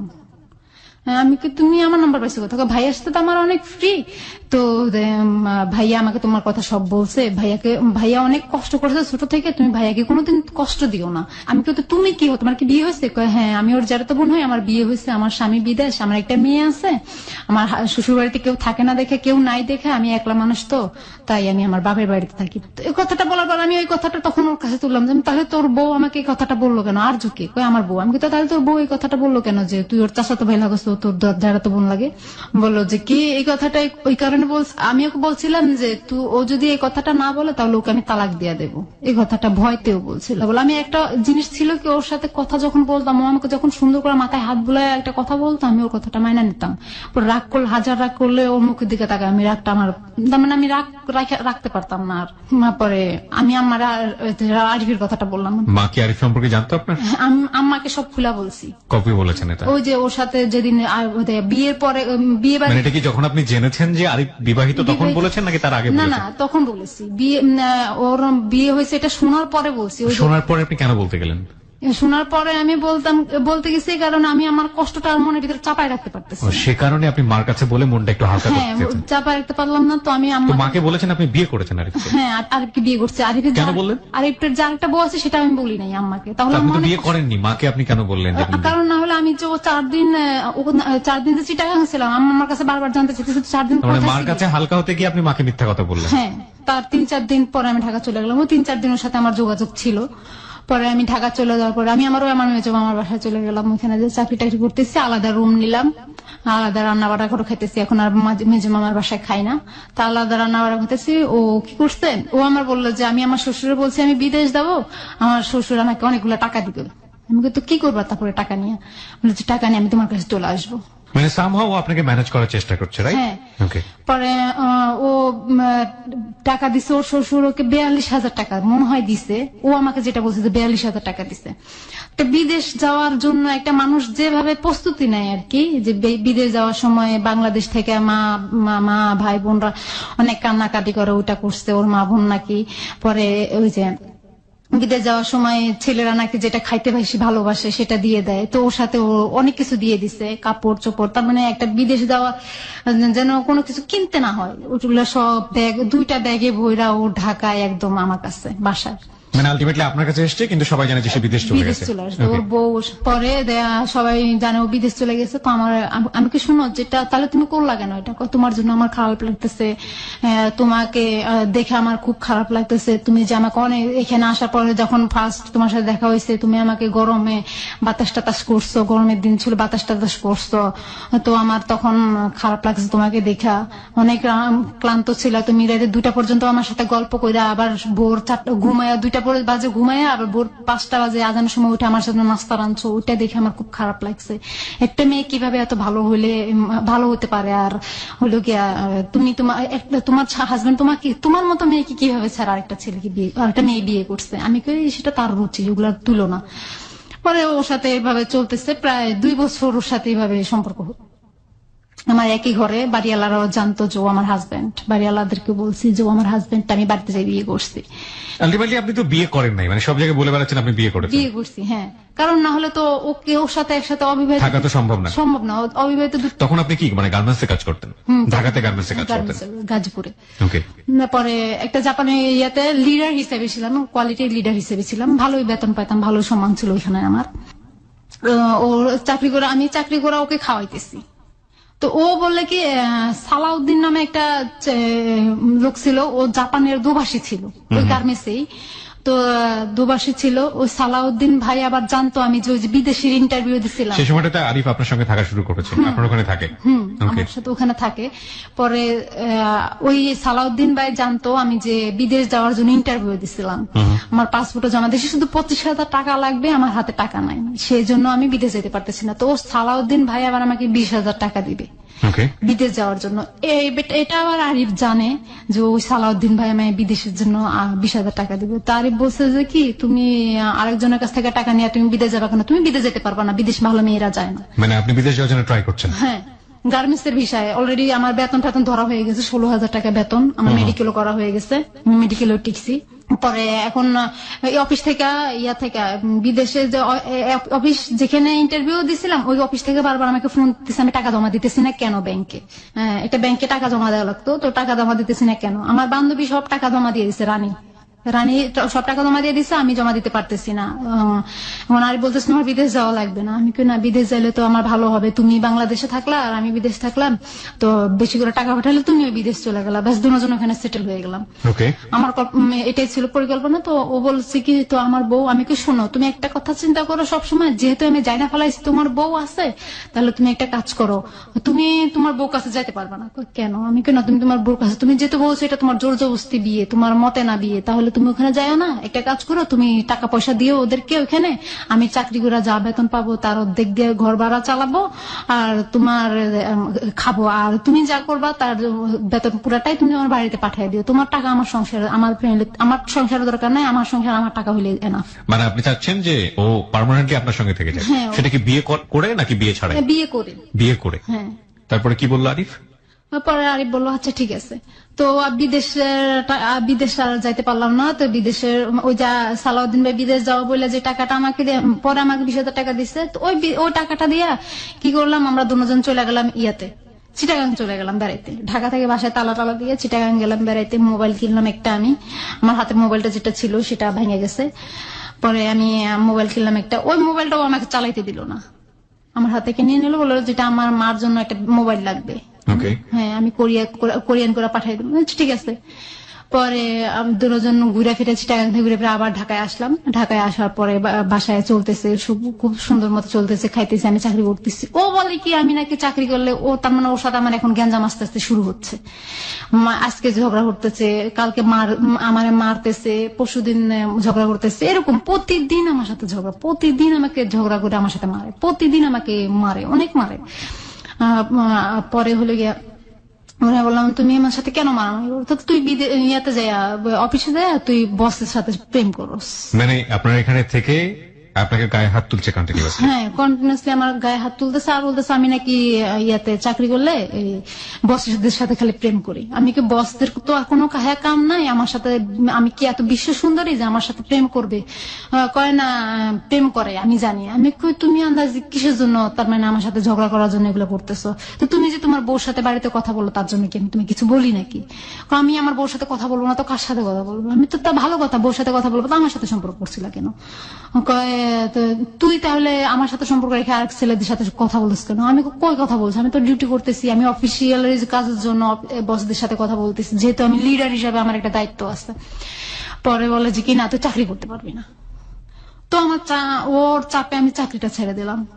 তো ওই বিদেশে যাওয়ার জন্য শ্বশুর কাছ থেকে যে 42, আপনি চাকরি ছেড়ে দিলেন? চাকরি ছেড়ে দিছি। তাহলে আপনি খাবেন কি, আপনি করবেন কি? তো এখন ও বলতেছে তুই চাকরি করা লাগবে না, আমি তোকে খাওয়াবো। আচ্ছা ঠিক আছে, ভালো কথা, ঘরে বসে যদি আমার 5টা পাই আমি, তাহলে আমার সমস্যা কোথায়? পরে ও কি করছে, ওই 42,000 টাকা শ্বশুরের কাছ থেকে আনছে, আমি জানতাম না, পরে শুনছি। তো ও ঘরে ব্যাগ থেকে টাকা বের করে আর বাজার করে, প্রতিদিন বাজার করে, প্রতিদিন মার্কেটে যায় একটা গেঞ্জি কিনে, আবার যখন দোকানে বাজারে যায় তখন আধা ঘন্টা দূরে ওর মোবাইল ওয়েটিং থাকে। তো ও যখন বাজারে যায় তখন আমি আমার ফোন দিয়ে মোবাইল ট্রাই করি, আধা ঘন্টা পর্যন্ত মোবাইল ওয়েটিং, 2 বেলা, সকালবেলা বিকালবেলা 2 বেলা। পরে আমি আমার মাথার টেনশন গুলো 2 বেলা কার সাথে এতক্ষণ কথা বলে, এতক্ষণ তো বাড়িতে কথা বলবে না, 2 বেলা আর ওর বউর সাথে কথা বলে 2-3 দিনে একবার কথা বলে, তাহলে তো এতক্ষণ কার সাথে বলো? আমার মাথার ভিতরে টেনশন ঢুকে গেছে। পরে আমি ও বাসায় আসার পরে একদিন রাতে 3টা বাজে টিভি কিনে আনছে, বাসায় আসে টিভি কিনে খেলা দেখতেছে।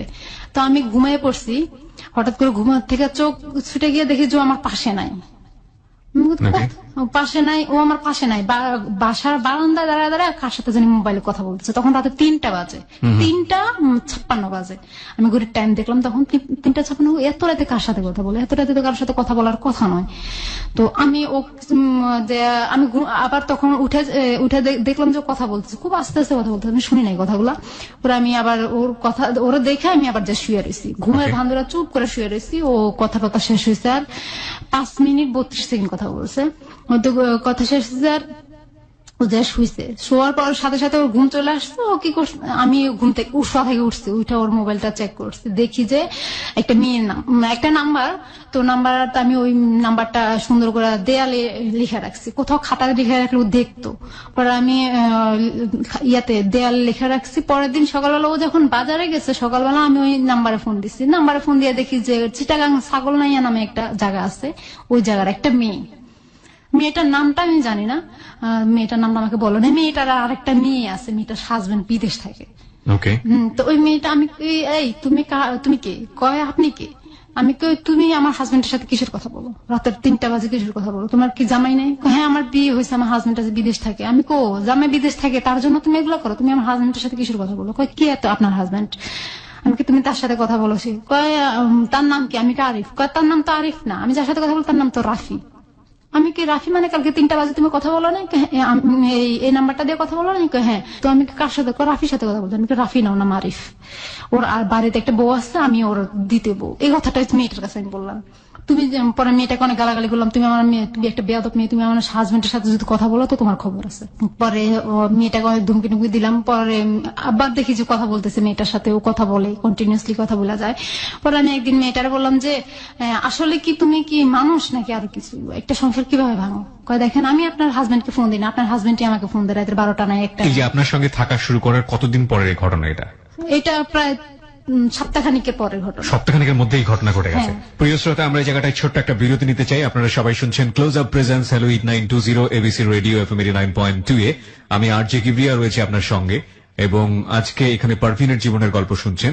আজকের এই জীবনের গল্পটি অসংখ্য অসংখ্য মানুষ আছেন আমাদের সোসাইটিতে, বিশেষ করে আমি মেয়ে বন্ধুদেরকে ইন্ডিকেট করে বলতে চাই, আপনারা অনেক অনেক অনেক বেশি আল্লাহ আপনাদেরকে হয়তো এভাবেই বানিয়েছেন, অনেক বেশি আবেগ প্রবণ তুলনামূলকভাবে ছেলেদের চাইতে।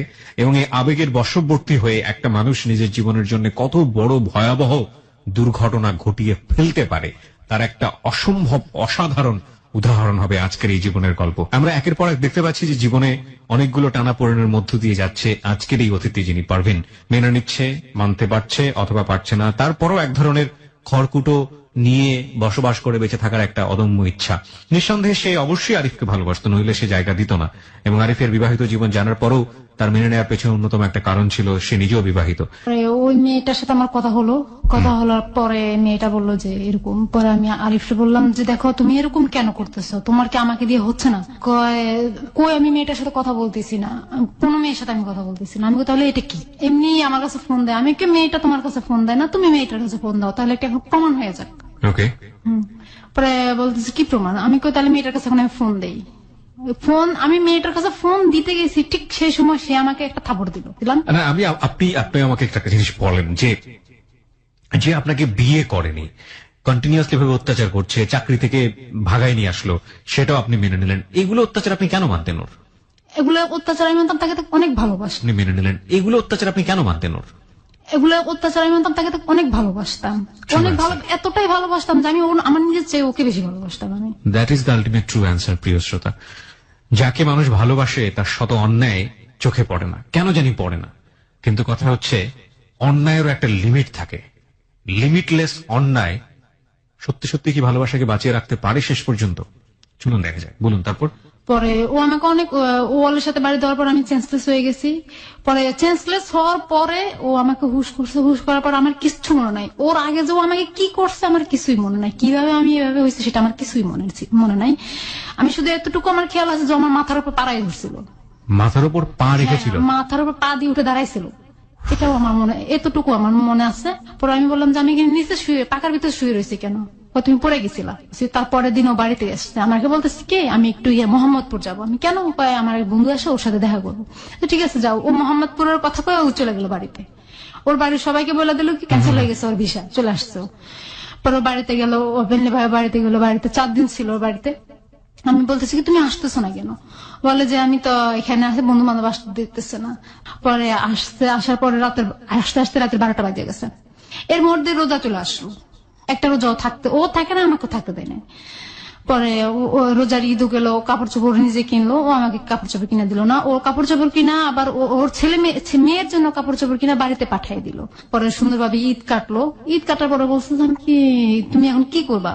এর মধ্যে ও কি করছে, মেয়েটার সাথে সম্পর্ক না এই মেয়েটার সম্পর্কে আপনি জানতে পেরেছেন ততক্ষণে যে মেয়েটা আসলে কোন মেয়েটা, কোথায় থাকে, কি অবস্থা, নাম কি? মেয়েটার কাছ থেকে আমি সব জানা ফেলাইছি। মেয়েটা চিটাগাং যাওয়ার সময়, ফেনী পার হয়ে চিটাগাং যাওয়ার সময় ছাগলনাইয়া নামে একটা জায়গা আছে, ওইখানে থাকে।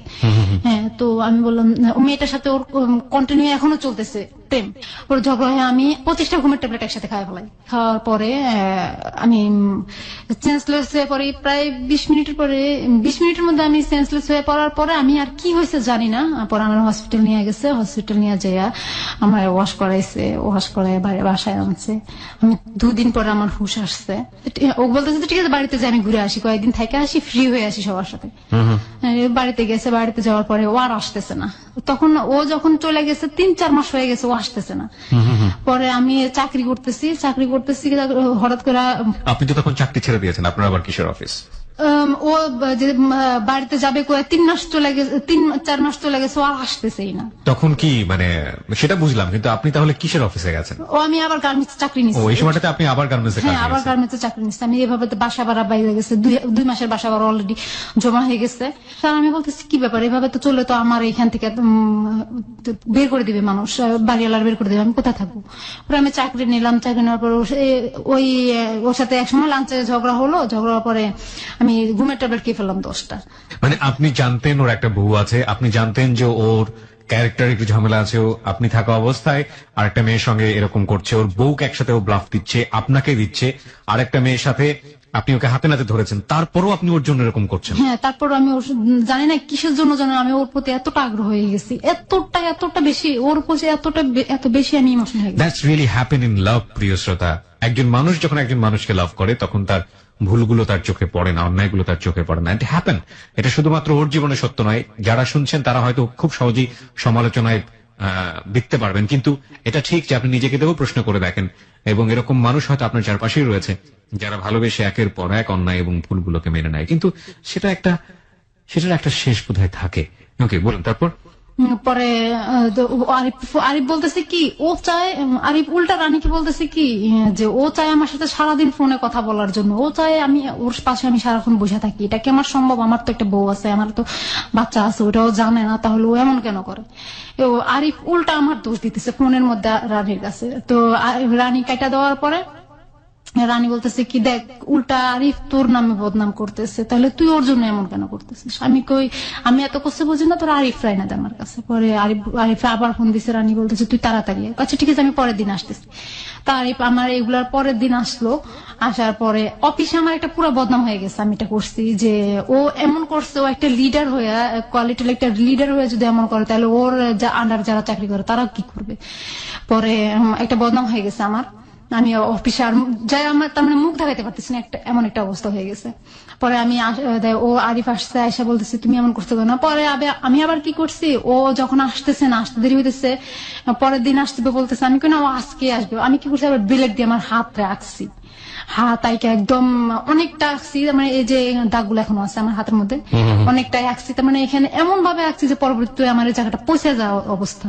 ট্রিটমেন্ট নিয়ে ভালো হয়েছে। পরে ও আয়সা দেখছে, ও আয়সা দেখায় হালকা চোখে পানি ছাড়তেছে যে তুমি এমন করছো কেন? আমি দেখো আমার পৃথিবী সবকিছু একদিকে, তুমি আমার একদিকে। আমি সব তো ওর বউ কি এটা জানলো যে আপনি এরকম করতেছেন? ওর যে বউ ছিল না, তার কাছে কি খবর এগুলো পৌঁছাতো? না, ওর বউর কাছে খবর এগুলো পৌঁছায় নাই। ওর বউর সঙ্গে আপনি কথাও বলেনি কখনো ওই সময় পর্যন্ত? না, আর কথা বলি নাই। বলুন তারপর। পরে ওর বউ জানতো যে ও ঢাকা চাকরি করতেছে। চাকরি করছে? আমি ওর জিজ্ঞাসা করলাম যে আরজু কি জানে? কয় আরজু জানে আমি ঢাকা চাকরি করতেছি। বউয়ের নাম ছিল আরজু? বউর নাম ছিল আরজু। ওকে, আরজু জানে আমি ঢাকা চাকরি করতেছি। আমি পরে এক পর্যায়ে ও আমার জন্য কান্নাকাটি করে, কান্দে, চোখের পানি ছাড়ে, বলতে যে কি যে তুমি এমন করো কেন? আমি দেখো তুমি আমার সবকিছু, আমি সবকিছু সবার বিরুদ্ধে যে আমি তোমার কাছে, আমার আত্মীয় স্বজন কেউ চায় না আমি তোমার সাথে সম্পর্কটা রাখি, আমার আত্মীয় স্বজন সবাই আমার বিরুদ্ধে চলে গেছে, কেউ আমাকে দেখতে পারে না এখন, আর শুধু তোমার সাথে সম্পর্ক করছি বলে। আমার মাও আমার সাথে এইবার আইসা দেখে গেল, যা দেখে গেল আমার মা, তা দেখে আমার মা অনেক কষ্ট পাইছে। আমি তোমার জন্য এগুলা করছি, আমার মা দেখে গেছে আমি একটা পাগলের মতো হয়ে গেছিলাম, তাহলে তুমি আমাকে ছাড়া কেন যাও? মানে দেখো আমি তো ওদেরকে ওখানে মানাইতে হবে, ওরা যেহেতু জানা গেছে আমি বিদেশ ভিসা ক্যান্সেল করে বাংলাদেশ চলে আসছি, তাহলে ওদেরকে আমার মানাইতে হবে না আমি ঢাকায় চাকরি করতেছি, 2 দিন পর বাড়িতে না যাইলে ওরা বলবে যে নিশ্চয় ও ঢাকা কিছু একটা করছে, তাহলে ও আর বাড়িতে আসে না কেন? ওদেরকে যেন ওরা যেন বুঝতে না পারে। আমি কি আচ্ছা কোনোদিন যদি এমন হয় যে আরজু তোমাকে আমার কাছ থেকে নিয়ে গেছে, তখন তুমি কি করবে? কয় না, আরজু তোমাকে আমার কাছ থেকে নিতে পারবে না, কারণ আরজু জানবে না যে তুমি আমার জীবনে আসছো। আমি আচ্ছা ঠিক আছে। পরে এভাবে চলতেছে প্রায় বছর। মানে আপনি মেনেই নিয়েছিলেন যে ওকে আপনি বিয়ে করবেন না, এভাবেই সংসার করবেন, এভাবেই ওকে করবেন। আমি অনেকবার বলতেছি যে তুমি বিয়ে করো আমাকে, কিন্তু তারপরেও ও তো আপনাকে যেহেতু বিয়ে করছে না, সুতরাং আপনি এটা মেনেই নিয়েছিলেন।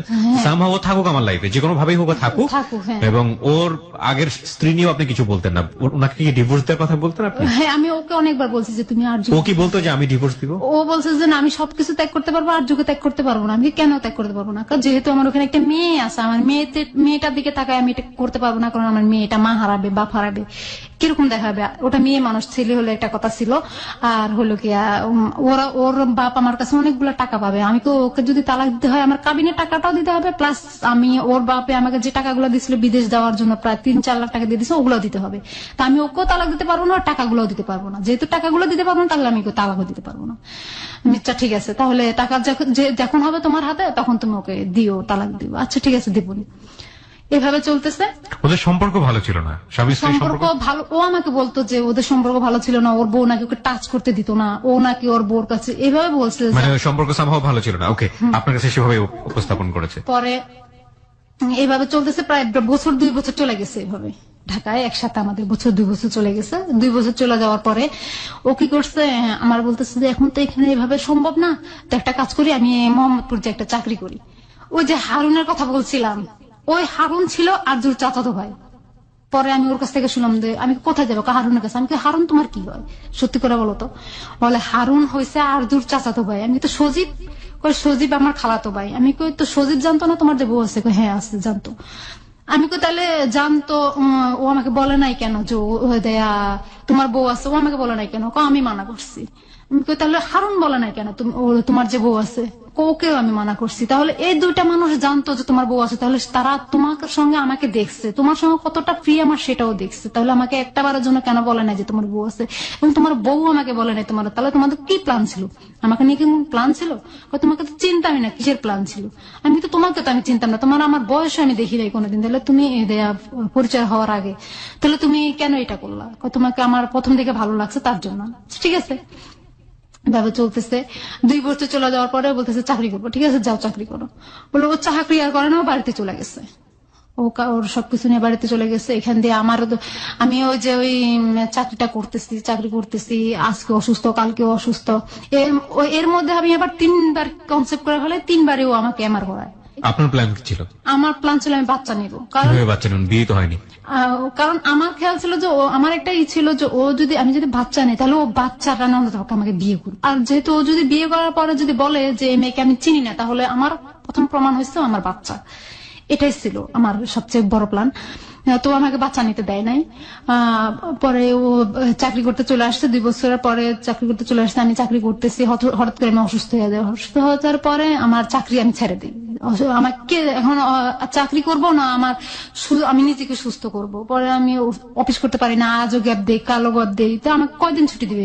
এভাবে চাকরি ছেড়ে দেই। পরে বাসা ভাড়া জমে গেছে, 4 মাসের ভাড়া জমে গেছে। বাকি দোকানে প্রায় 9,000 টাকার মতো হয়েছে বাকি করতে করতে। এই সময়টা তো ও থাকে না আপনার সঙ্গে? না, ও থাকে না। তো সবাই বলতেছে কি যে তোর স্বামী তোরে ফালাইয়া চলে গেছে। সবাই বলতো এটা, চারপাশের লোকজন জানতো আপনার হাজবেন্ড? হ্যাঁ, হাজবেন্ড ওকে ফালাইয়া চলে গেছে। 2 দিন থাকছে, থেকে চলে গেছে। তার মানে ও আসছে মধু খাওয়ার জন্য, এভাবে বলছে যে মধু খাওয়ার জন্য আসছে, তারপরে চলে গেছে। এখন আমি এটা মাইনে নিতে পারতেছি না যে ও মানুষ আমাকে, চারপাশের মানুষ আমাকে কি বলছে। প্লাস এখানে একটা কথা আপনার, তারপর পরে সবাই মানে বলতেছে, এগুলো বলতেছে, আমি আর সহ্য করতে পারতেছি না। পরে ওরা ফোন করে বলে যে কি যে এই বলে, তাই এই বলে আমি কি করবো? ও বলতেছি কি আমি কি করবো? আমি কিন্তু তাহলে তুমি কি আমাকে ফালায় চলেই গেলা সত্যি সত্যি? বলে যে না তুমি দেখো তোমার মনে শক্তি রাখো। আমি কিভাবে আমি শক্তি রাখবো? আমার চারপাশের মানুষ নিয়ে আমার বাঁচতে হবে। তাহলে আমি চারপাশের মানুষে আজকে একজন বলবে, কালকে 10 জন বলবে, আমি কিভাবে শুনে এগুলো বেঁচে থাকবো? এগুলো তো আমার পক্ষে বাসা সম্ভব না এভাবে। পরে বলে যে আচ্ছা দেখো আমি আসবো তোমার কাছে আসবো। আচ্ছা ঠিক আছে আসো। পরে ও বাড়িতে চলে গেছে। আমি জানতাম যে ও মোহাম্মদপুর আছে, আসলে ওই বাড়িতে। পরে আমি ওর আশেপাশের মানুষের কথা শুনি কি ব্যাপার, মোহাম্মদপুরে নোয়াখালীর মানুষ কোথেকে আসবে? তারপর আমি বলতাম যে তুমি বাড়িতে, তুমি আমার সাথে মিথ্যা কথা বলতেছো। ওগুলা বললো আমার সাথে মোবাইলে অনেক অনেক খারাপ খারাপ, যেগুলা বলার বাইরে এত গালাগালি করতো আমারে। পরে ও কি করতো, একটা নাম্বার থেকে আমার নাম্বারে ফোন দিত। একটা নাম্বারে আমার থেকে একটা রং নাম্বার দিয়ে আমার মোবাইলে ফোন দিয়ে আবার ওর মোবাইল দিয়ে ফোন দিত। তো আমার মোবাইলটা ওয়েটিং, আমি ওই রং নাম্বারের ফোনটা যদি রিসিভ করতাম তাহলে ও ফোন দিলে তো ওয়েটিং পাইতো। ওয়েটিং পাইলে তো আমি ওর ফোনটা কেটে দিতাম, রং নাম্বারের ফোনটা কেটে দিতাম। পরে আবার ওর কাছে ফোন দিলে বলতে কি তুই কার সাথে ওয়েটিং এসেছিলি? আমি বলি কি বলো, আমি একটা রং নাম্বার, মানে ও এত লোকের সাথে করে ফেলছে সেটার জন্য সমস্যা নাই, কিন্তু আপনি করলেই সমস্যা। আমি তো আমি তো জানতাম না এটা যে আমার তো নাম্বার ছিল না, তো রং নাম্বার একটা ফোন আসছে আমি সেটাই জানতাম। এটা যে ও করতেছে সেটা তো আর আমি জানতাম না। আমি একটা রং নাম্বারে ফোন আসছে, দেখো নাম্বারটা কত লাস্ট, আমি লাস্টে 3-4 একটা নাম্বার থেকে ফোন আসছে। ও 3-4 নাম্বার থেকে তো আমার কাছেও একটা ফোন আসছিল। আমি কি বলে কয় গালাগালি করছে। আমি আমারও তো গালাগালি করছে। কয় তাহলে ওর সাথে তোর কি সম্পর্ক? তুই নিশ্চয়ই গুন্ডা টুন্ডা ধরেছিস আমাদের। কি পাগলের মতো কথা বলো? তোমার সাথে তোমার জন্য আমি কিসের জন্য গুণা ধরবো? আর আমি যাকে ধরাবো সে তোমাকে গালাগালি, আমাকে গালাগালি করবে কেন? তোমাকে না করবে তাহলে গালাগালি? কত কত গালাগালি করে নিলে মিথ্যা কথা বলস। তারপর ও কি করে, বিভিন্ন নাম্বার থেকে আমার কাছে ফোন আসলে, যখন বিভিন্ন নাম্বার থেকে আমার কাছে ফোন আসে ঠিক তখন ওই মুহূর্তে ও ফোন দেয় আমারে। তো ওয়েটিং পেলেও আমার গালাগালি করে, তুই নিশ্চয়ই ছেলেদের সাথে সম্পর্ক করতেছিস, তুই কোন কোন ছেলেদের সাথে সম্পর্ক করতেছিস, তোর তো এই অভ্যাসটা আছে। আমি কি তুমি দেখছো আমার কোন ছেলের সাথে আমি সম্পর্ক করছি? তুমি যখন আমার সাথে ছিলা তখন দেখছো আমি কোন ছেলের সাথে হাইসা কথা বলতে? এমনি তো কথা বলা দূরের কথা, আমি হাইসাও তো কারোর সাথে কথা বলি না। তুমি কিভাবে বলো এগুলা? বলো তোকে আমি বিশ্বাস করি না, তোরা গার্মেন্টস এর মেয়েরা এমনই, গার্মেন্টসই, তুই যে গার্মেন্টস এর মেয়ে সেটা প্রমাণ করে দিলি আমারে, এইভাবে বললাম। গার্মেন্টস এর মেয়েরা কিন্তু খারাপ না, যারা খারাপ করে তারা বাইরে যেয়ে করে। গার্মেন্টসে আর খারাপ যদি করার ইচ্ছা থাকে বাইরে যাই করতে পারে, গার্মেন্টসে করার দরকার হয় না। আর গার্মেন্টসে খারাপই করতে পারে না, কারণ না তুই আমাকে শিখাইস না। আমি কই তোমাকে কি শিখাবো, তুমি তো সবকিছুই জানো। পরে ও এরকম করতেছে। পরে কি করলাম, আমি বাসা ছেড়ে দিলাম। বাসা ভাড়া দেওয়া হয় নাই, কিন্তু 8,000 টাকা বাসা ভাড়া, ওখানে 9,000 টাকা বাকি ভাড়া। আমি কি করলাম, বাসায় মাল জিনিস সব রাইখা, ওর ব্যাগে যে কাপড় চোপড় ছিল, ওর কাপড় এক ব্যাগ কাপড় চোপড় আমার ঘরে ছিল, আর কিছু কাপড় চোপড় নিয়ে চলে গেছে। ওর ব্যাগের কাপড় চোপড়, আমার ব্যাগে যা যা দরকারি লাগে আমি ওগুলা নিয়ে রাতে ফজরের আজান দিছে তখন ওখান থেকে বের হয়ে গেছি। তখন ওখান থেকে বের হয়ে গেছি, বাড়িওয়ালার সবাই কেউ জানে না। আমি ঘরে তালা মেরে চাবিটা ওখানে পাশে ঝুলাই থুয়ে আমি চলে গেছি। আমার ঘরে অনেক মাল জিনিস ছিল, ওগুলো সব থুয়ে আমি চলে আসছি আমার ধানমন্ডিতে চলে আসছি, আমার মামার বাসায়। ছোট মামার বাসায়, ওখানে মামি আছে মামা আছে, ওখানে চলে আসছি। ওদের ঘর ভাড়াটা কিছুদিন আমার ফোন অফ করে ফেলছি আমি। নতুন একটা সিম ছিল, ওইটা লাগাই, ওই নাম্বারটাও আরিফ জানতো, ওই যেটা সবাই জানতো ওইটা বন্ধ করে ফেলাইছি। ফেলায় আমি চলে আসছি, ওদের ভাড়াটারে কিছুই দেয় নাই। কয় মাসের ভাড়া বাকি ছিল? 4 মাসের ভাড়া বাকি ছিল। আচ্ছা, ওকে। 4 মাসে তো পরে ওখানে আবার 9,000 টাকা ঘর ভাড়া ছিল। এগুলো সব মিলে ফালায় থুয়ে আমি চলে আসছি।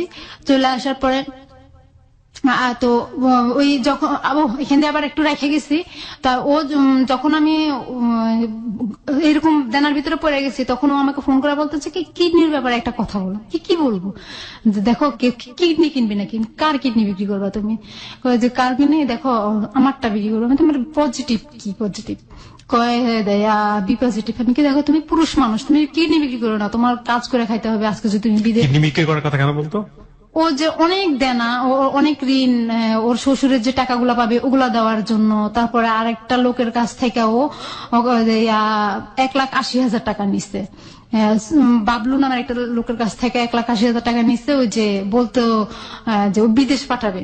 ও ইয়াতে চাকরি করে, কি বিদেশ পাঠায় যে জায়গাটা, ওটার নাম তো আমি জানি না। ওখানে নাকি ভিসার ব্যবসা করে, যে দালাল যাকে বলে, বিদেশের দালাল যাকে বলে, ও নাকি ওইটার কাজ করে। আসলে মিথ্যা কথা, ওটা পুরাটাই আমার সামনে কথাগুলো বলতো যে বাবলু ভাই আমি আপনাকে, ওই বাবলুকে প্রচুর টাকা ঋণ এবং ওটা ও কিডনি বিক্রি করে পরিশোধ করতে চায়। হ্যাঁ, আচ্ছা। পরে দেয়া পরে বাবলুর কাছ থেকে 1,80,000 টাকা নিচ্ছে এইভাবে করে।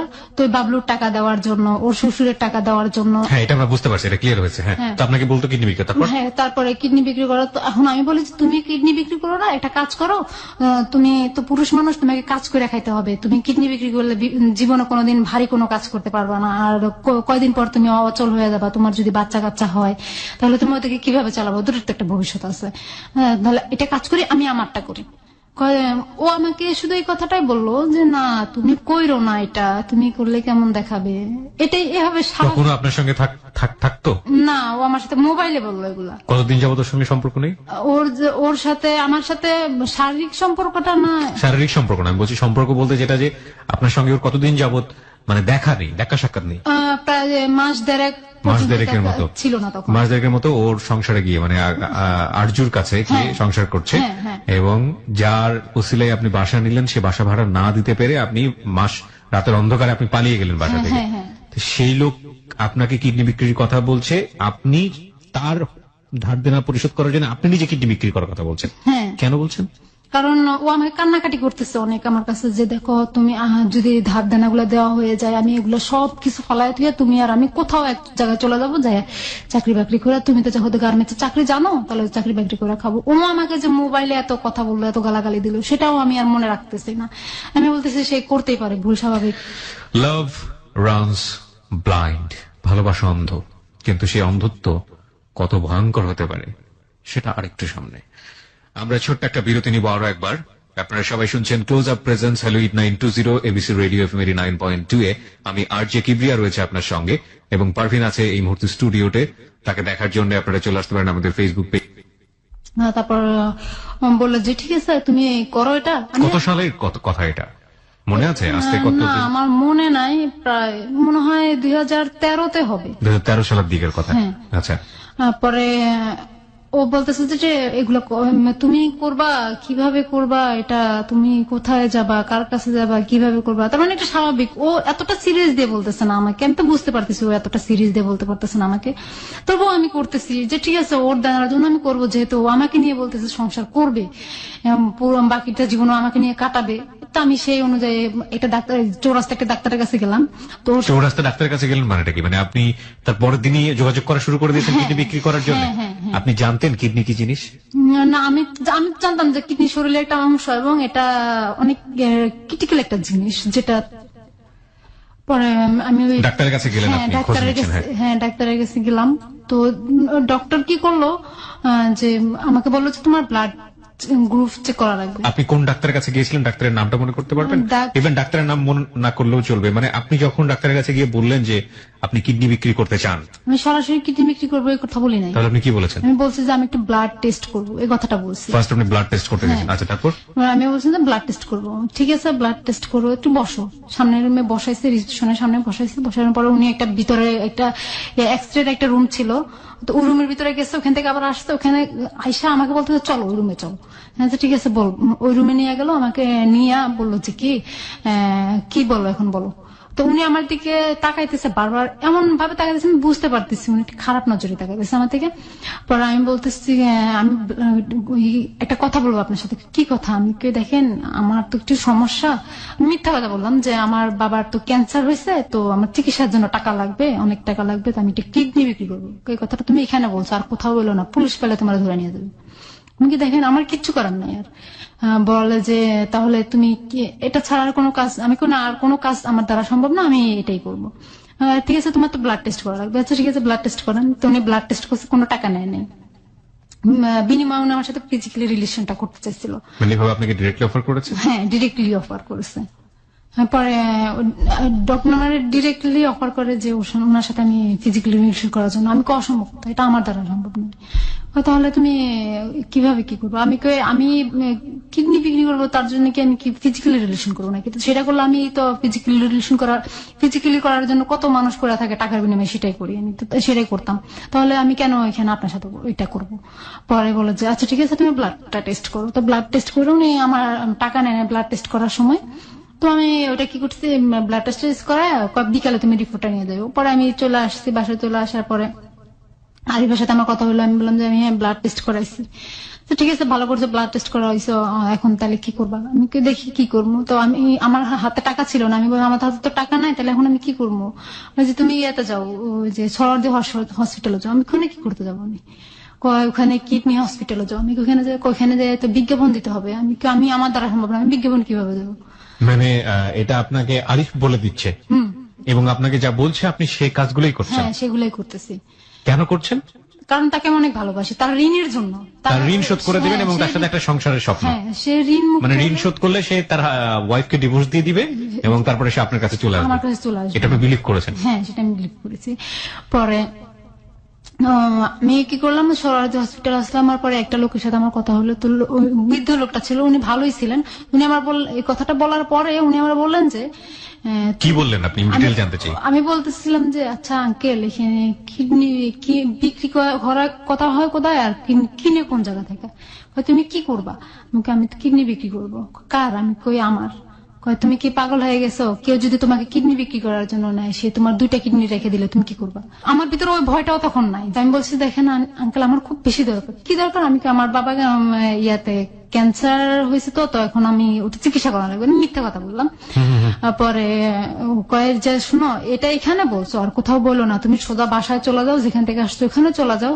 পরে উনি আমার 50 টাকা দিল। তো আমি আবার গাজীপুর চলে গেলাম। গাজীপুর চলে যাওয়া, ওখান থেকে আবার এগুলো নিয়ে ট্রাই করতেছি।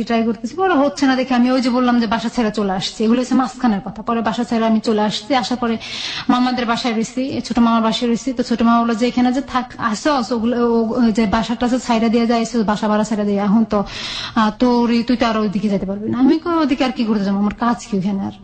পরে আম্মা বলে কি, তোর আরিফ কই? মামা আমার ইনসাল্ট করে বলে যে তো আরিফ কই, আরিফ কোথায় গেছে এখন? আমি কই না, ও তো বাড়িতে গেছে। ও এর মধ্যে আবার সবাই জানা গেছে ওর যে একটা বউ আছে। আমি আবার সবাই বলে দিছি, বলেও দিয়েছেন সবাই বলে দিছি ওর যে একটা বউ আছে। আর এই যে আপনার আগের হাজবেন্ড, সে আপনার সঙ্গে একেবারে যোগাযোগ করে না? এই সময়ের মধ্যে হয়নি? কোথায় আছে বা কি আসে বিষয়, আমি বাইসে আছে কিনা বা ও বাইসে আছে কিনা, এটা কিচ্ছুই জানি না। আমার মা বলেছে ঠিক আছে তো বাড়িতে চলে যাও তুমি। আমি বাড়িতে চলে গেছি। এই কিডনির ব্যাপারটা কথাটা তো ডাক্তারের সাথে বলে, ডাক্তারের ফোন নাম্বার নিয়ে নিছি। কোন ডাক্তারের? এই যে ডাক্তারের কাছে ব্লাড টেস্ট করাইছিলাম। আচ্ছা আচ্ছা। ওনার ফোন নাম্বার নিয়ে নিছি। উনি বলছে যে ঠিক আছে, আমি কোনো সময় সরাই দিদি গেলে এটা নিয়ে আলাপ করে তোমার জানাবো। ঠিক আছে। আমি ওনার ফোন নাম্বার নিয়ে বাড়িতে চলে গেছি। এখন আরিফের সাথে আমার দেখা করতে হবে। আর আরিফের সাথে আমি দেখা করবো, ওকে না দেখলে আমার ভালো লাগতেছে না। পরে আমি ওর সাথে দেখা করবো, আমার হাতে টাকা নাই। এখন না ওই যে আরিফ রাসেলের ওই বিচারটা নিয়ে তো চেয়ারম্যানের বোর্ড অফিস, গ্রামের বাড়িতে যেটা বলে উপজেলা অফিস, তো উপজেলা অফিসের সচিব ছিল কি, যে উনি বিচার টিচারি করে চেয়ারম্যানের কাছে নিয়ে দেয়, বিচারের ডেট ফাইনাল করে আর কি উনি। তো ওনার কাছে গেলাম, উনি আমাকে দেখে উনি আমাকে খারাপ প্রস্তাব দিল। কিসের বিচার আপনার? কার সঙ্গে? রাসেলের সাথে আমার তালাকের বিচারটা। ও আমাকে ডিভোর্সনামা তখন পাঠিয়ে দিচ্ছে। আমি বাড়িতে যখন গেছি তখন আমার ডিভোর্সনামা পাঠিয়েছে। আচ্ছা আচ্ছা। আমি চাইতেছি আমার কাবিনের টাকাটা দিয়ে। কাবিনের টাকাটা আপনাকে দিয়ে দেখ, মানে আপনার দেনমোহরটা দিয়ে দেখ। হ্যাঁ, কাবিনের দিয়ে দেখ। কত টাকা ছিল দেনমোহর? দেনমোহর ছিল হলে 2.5 লাখ টাকা। 2.5 লাখ টাকা। সেটার জন্য আপনি মানুষের কাছে যাচ্ছেন বিচারের জন্য, আপনি থানা পুলিশে যাননি? না, থানা পুলিশে যাই না।